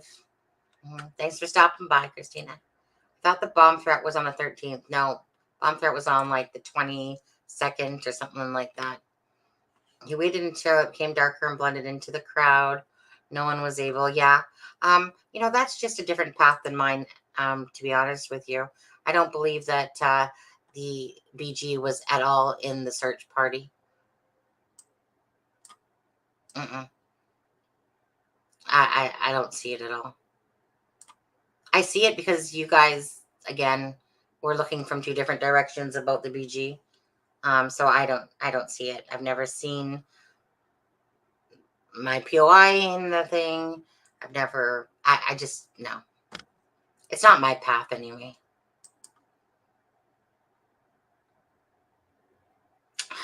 I know.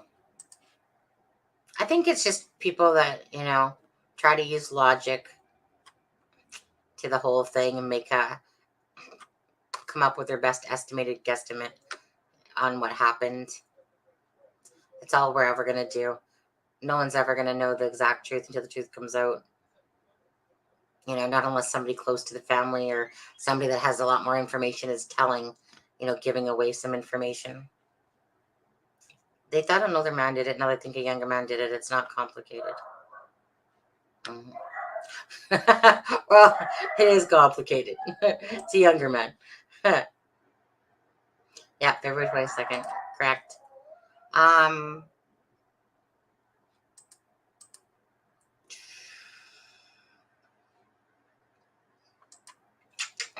Yeah, not buying, not feeling that one. No clue. The 17th.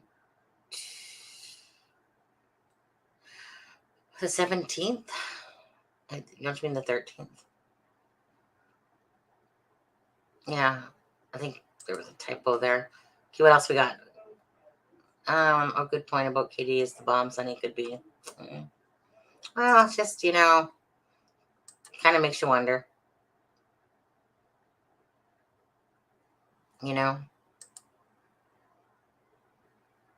It just kind of seems coincident. You know what I mean? Just kind of seems odd. So maybe it was Julian Powell that called it the bomb. No, it was Phillips guy, wasn't it? The Phillips guy.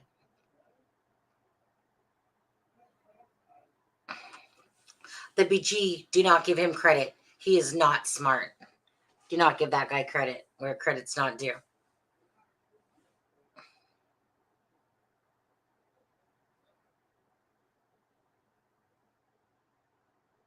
Yeah, I'm not going to give credit where credit's not due.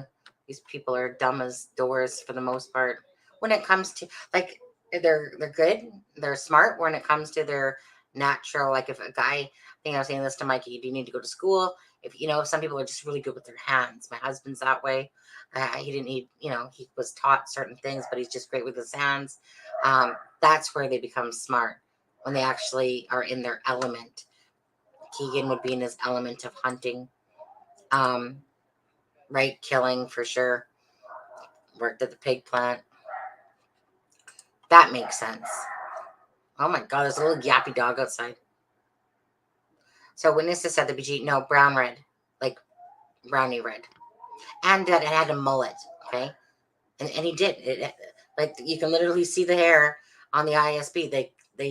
You can see. This side here, you can see the hair curl. It's not rocket science. It's like right there, just like on this side of the ear, you can see in that. Shut up, dog. Shut up. Just like on this side of the ear, because it's clearer than this side, you can clearly see. Oh my God, that dog's loud. Little ankle biter is what he is. You can clearly see the headphone. Like how do people not see that headphone? Like when somebody sits there and says, "Oh, and you're saying that he has a microphone on and a headphone, and you're just making this shit up, really? Why don't you go look at the freaking ass picture yourself?" I mean, I've actually showed it, the microphone, because it's like a gaming, like when you have the headphone, whatever, then you have the gaming piece, that comes down. It's almost like he has two, one here and here, It's almost like there was two of them. But anyway, yeah. Ellie said, yeah, radish.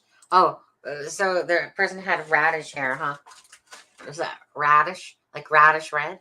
Radish brown? That was funny. Because radishes are like ready. Any takes on BG? Could have walked to the other bridge down further and parked there. Yeah, sure. Could have. Could have. Yeah, absolutely.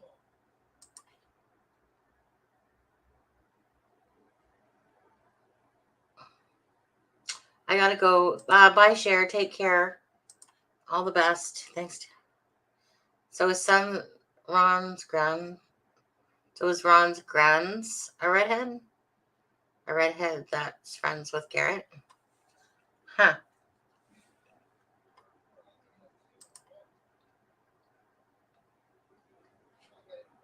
Ron's grandson?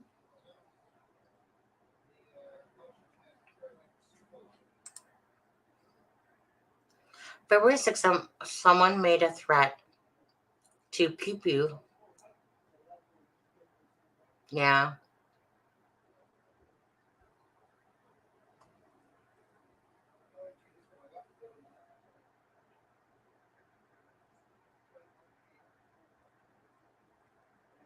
I remember seeing that, but I forgot about it.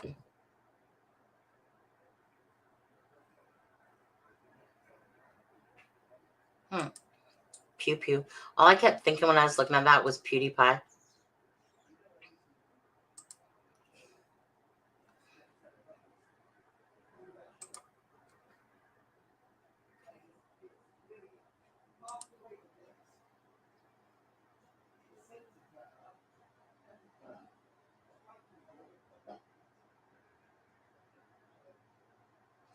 Don't know. Public. Didn't realize he did.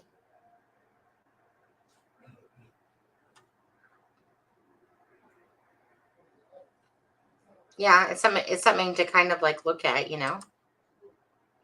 No different than why Gabe Ellis was arrested. I think it was on the 15th.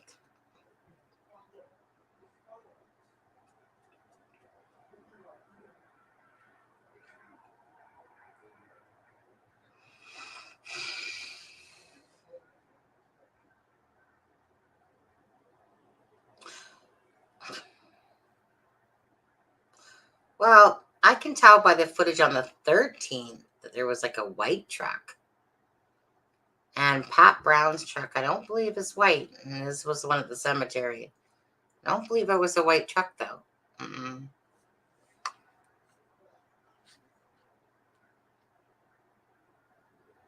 Yeah, I think if anything, it's a truck.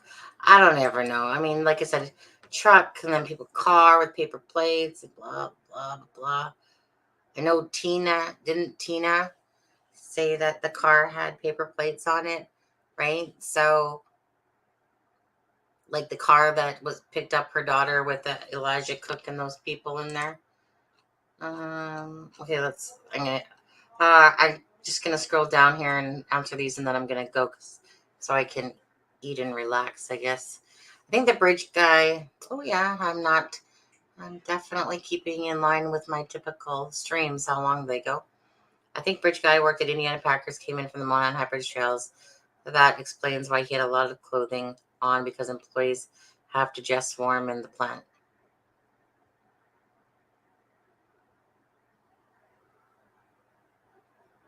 I'm probably not going to agree with that, to be honest with you. It's a thought, though. But I just don't think he was working that day. Okay. That he came from the Monon High Bridge Trails. Because employees have to just warm, yeah. I don't know. I think it's just stuff his ass jacket. Everything about him on the bridge says that it was a pre-planned thing to the staging of the girls. BG probably knew that those were going to be away at the time. Oh.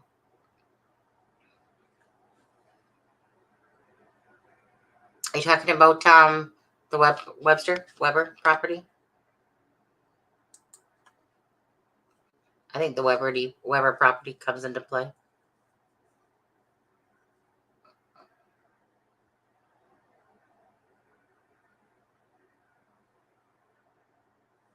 Yeah, and you know what? Usually pictures kind of tell too. Like usually they take pictures and it's on their Facebooks. Usually people hide friends lists, but they don't usually hide the pictures for the most part. Siri hates you. Okay. What's this? The cops seem to think about the same about the cemetery because where were the cops parked when searching ambulance? How did these people get out there with all the blood and soaking wet? Police didn't know. Police still don't know. I don't think how they entered and left. They don't.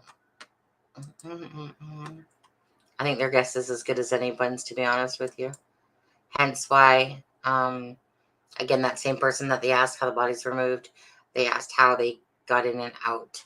I don't know that they know that still. They don't, actually, I'm sure of it.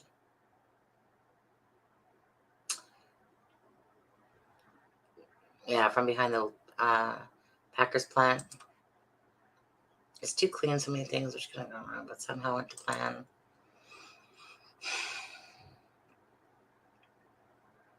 The check at the cemetery was, yeah, that one's Pat Brown's. He didn't lose his keys. People need to get over that. Deb, show her your wrench. It's almost like that. It's almost seems like they left with someone after the search party was called off. Brought back. Weird. They didn't find the shoe. Right?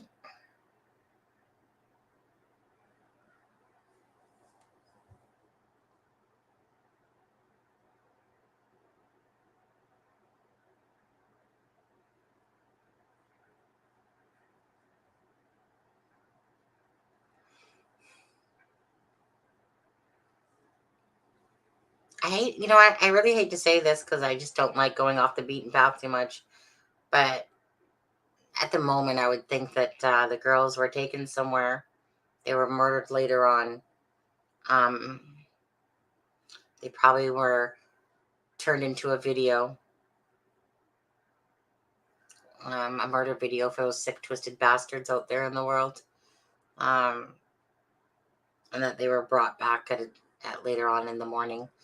It would, I guess it would just make sense to the pinging of the cell phones, why the drones didn't find, but I hate to say it because I hate to look like a tard saying something that's totally, I like to think that my brain and my intuition leads me correctly, but it's making me feel like I'm going astray off onto a different whole realm that I don't usually like to go down because it just seems far-fetched. But yet, by the same token, it seems like it's possible. The Joan Opera. Yeah, right. I'd love to chat with him too. Do we even know anything about the drone operator at all?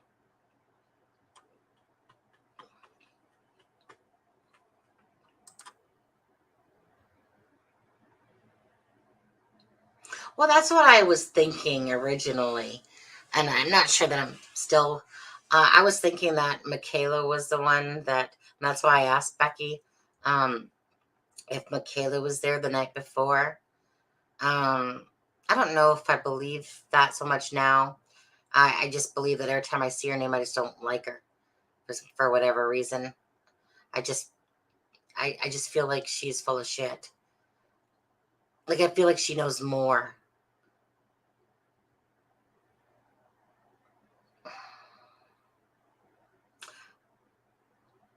I want to say, if anyone, it was would be more Harley Babcock than Michaela Babcock. Harley Babcock, she's a piece of work herself. She's like a salute, like Garrett puts her little selfies everywhere. Harley Babcock, she's just a loose cannon, that girl, just by looking at her and all of her profiles and stuff. Harley's like that person that's like, I'm so sexy, look at me. Oh, here's another Facebook one. You can tell she just has insecurity issues beyond belief. That's that girl that's not a leader. She's a follower. You can just see it. I just hate it when you look at those pics. Like, I'm just so sexy putting this for my Facebook post. No, I guess to the smart people, you're not sexy. In fact, you're just showing your insecurities. Yeah, you know what? Not that I've seen Blind. Not that I've seen, because, yeah, like, pretty much everyone has it. But not that I've seen. But it's not possible. I think of that Angela Thomas interview. So if anyone hasn't seen that, Paranormal TV, the one with Angela Thomas on it, if they really, like I said, are kind of following what I'm saying, she's like a medium, and she pretty much goes down the same darn ass rabbit hole as me.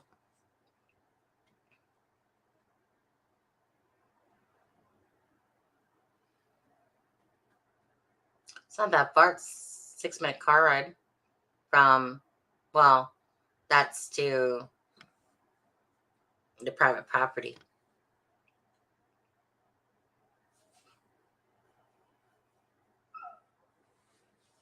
It's not that far. I've already looked at it on Google Maps and all that. Thank you, Tara. Good night. Shit, you guys gotta stop putting shit in here. I need to go. Can we ask Becky to come on? I already asked Becky to come on, and she really just ignored me when I asked her that. So she'll answer things when she wants to. But yeah, she didn't. Hi, Colette. I already asked Becky if she would consider coming on, but I'm sure she saves herself for certain people only. Or maybe she doesn't like to do them anymore. But I'm not important enough, I'm sure. I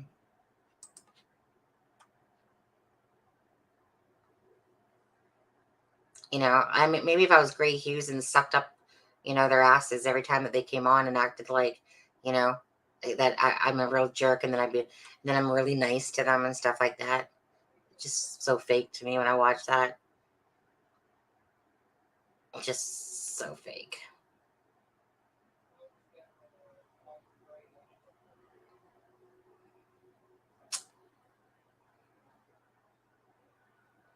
Yeah, it seems so weird on that one, though, Burgess. That could it be true that they were brought back? If the story is true about hearing the screams early in the AM, could have been brought back. And like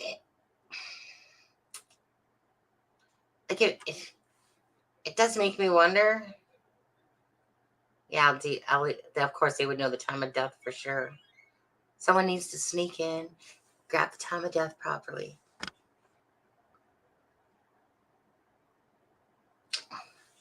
They were brought back. I have a hard time with that one because it's like, okay, so if someone heard screams at the same time about that was banging, so are they taken away at that time? And then, no, that doesn't make sense.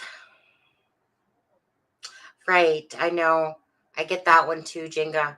And my thoughts, because I'm like, okay, so the girls tell me, and this is where I use my pendulum to ask, the girls tell me that they were killed at Indiana Packers at about after 12. No, between 1 and 2. So the pings go off around 2:30. That makes sense. That makes sense. That there was pinging going off near the Monan Bridge with, kind of makes you wonder. Yeah, they suck, don't they? They suck. Kind of makes you wonder. So if you hear the screams,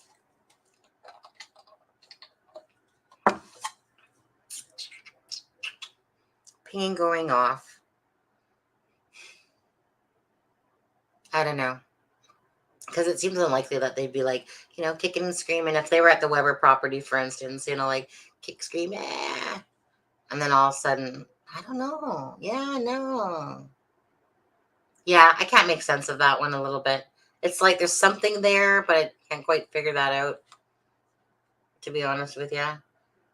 So,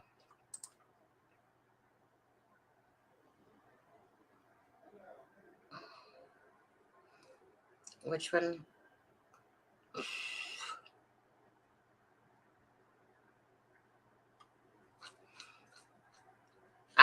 I feel like,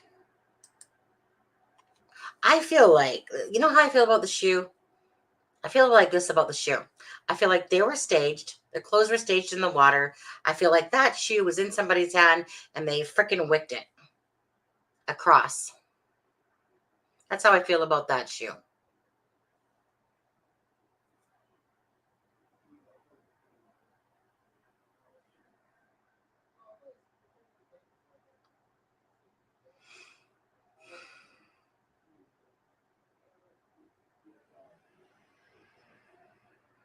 Hmm.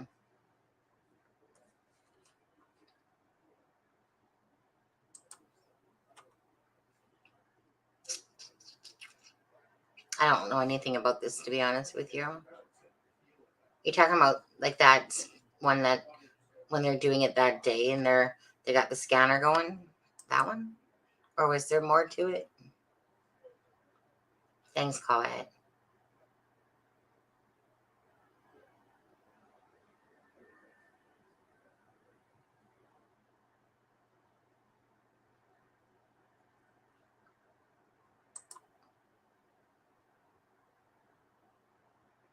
No, that was, I believe it. I believe that that's accurate about the phones pinging by Mike Patty or something like that. And then Tobe was, they sent people out supposedly around 2:30, but they didn't find anything.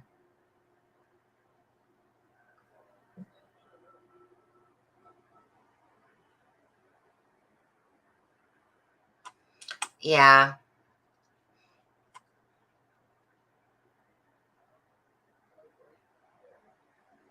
Mm-hmm.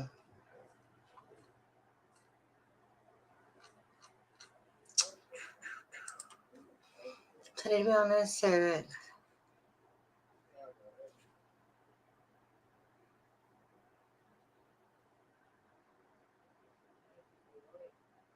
thanks, public. Yeah. Night of the 13th, someone heard a scanner saying something about the video wedding, but when it was asked about it by cops, right, it wasn't from their scanners. Night of the 13th. Mm. Mm.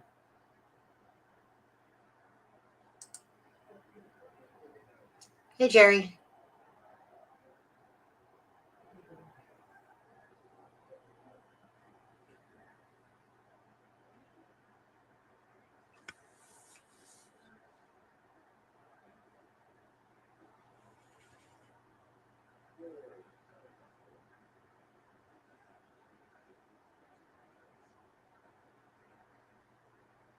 It would make sense that someone saw them and said that cash fit. Said that catfish something. I'm not gonna lie, and I don't really understand that sentence.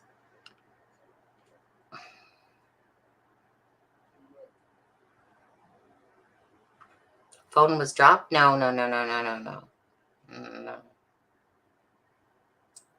No.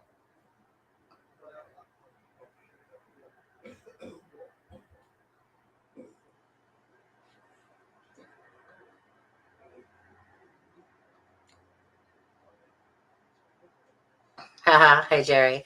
I mean, you're just gonna have to watch it later, dude. Haha. Yeah. It's I'm not. We've been talking about different things, to be honest with you. Mostly to do with Delphi, Ray Hanish, and Nicole Bowen. That was said by Mike. Yeah.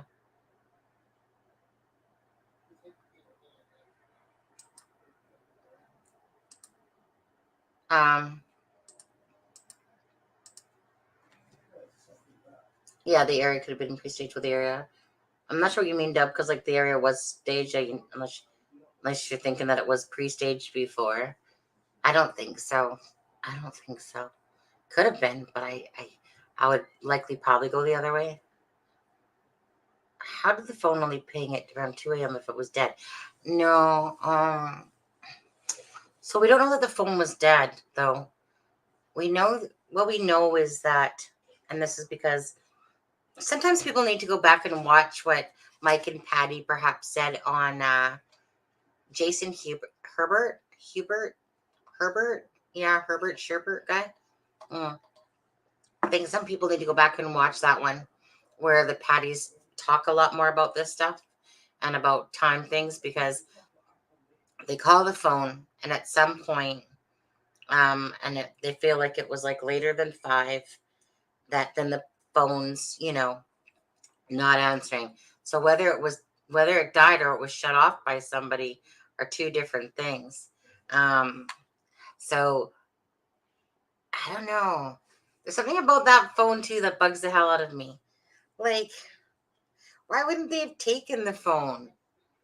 Like, how is it you're recording somebody and you get 43 seconds worth? And you got to remember that they're 60 feet away, that they get 43 seconds worth. And that person's not seeing them record. And then, like, they still, like, they're placed back there staged and this person has the phone. Like, I don't know. Something always smells wrong about that phone, too. I don't know. Some of the details, yeah, they just don't make sense.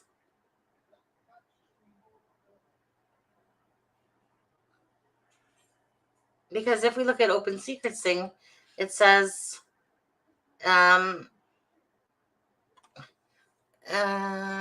says first to admit to Ali claimed his phone pinged in that area the day of the murders.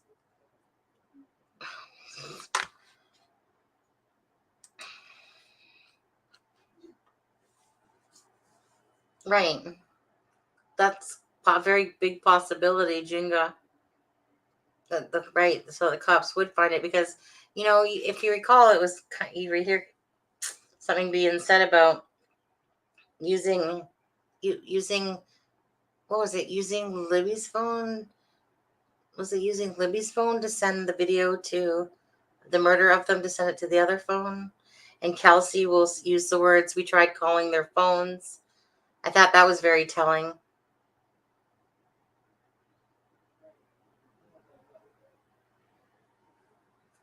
Yeah.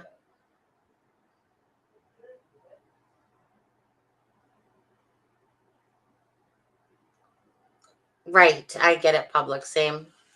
Yeah. Yeah. All right, Jerry.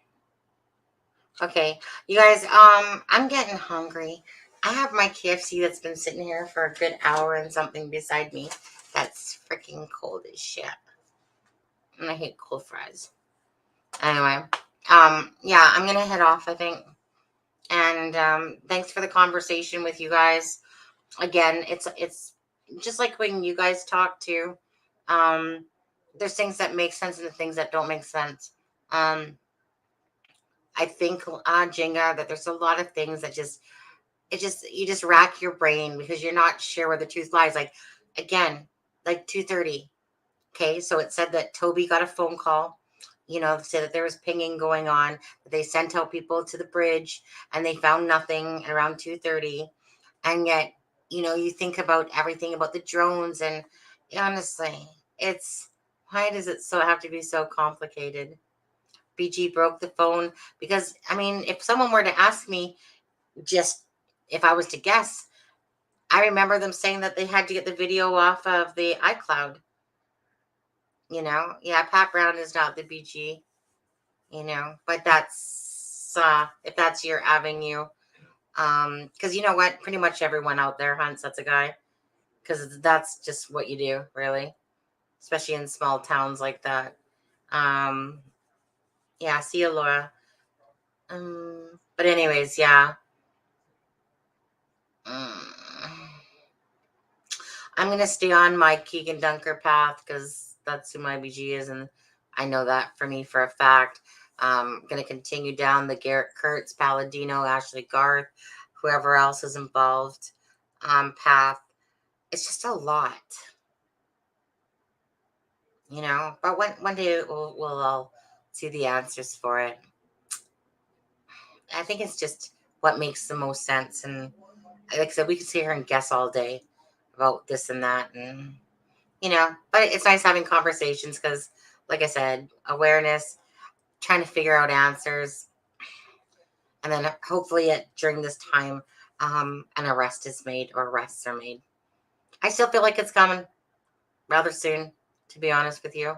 So we'll see. You guys take care. Thank you so much. Hi, Nancy. See ya. Hi, Tracy. You guys all hiding in the woodwork over there. Who's messaging me? Oh, 1 second. 1 second, honey. I'm getting off. He's trying to sneak out to the computer store again. All right. Let's see if there's something in it for me. Okay, guys. Take care, and I'll see you later. Thanks for stopping by the way. Thank you.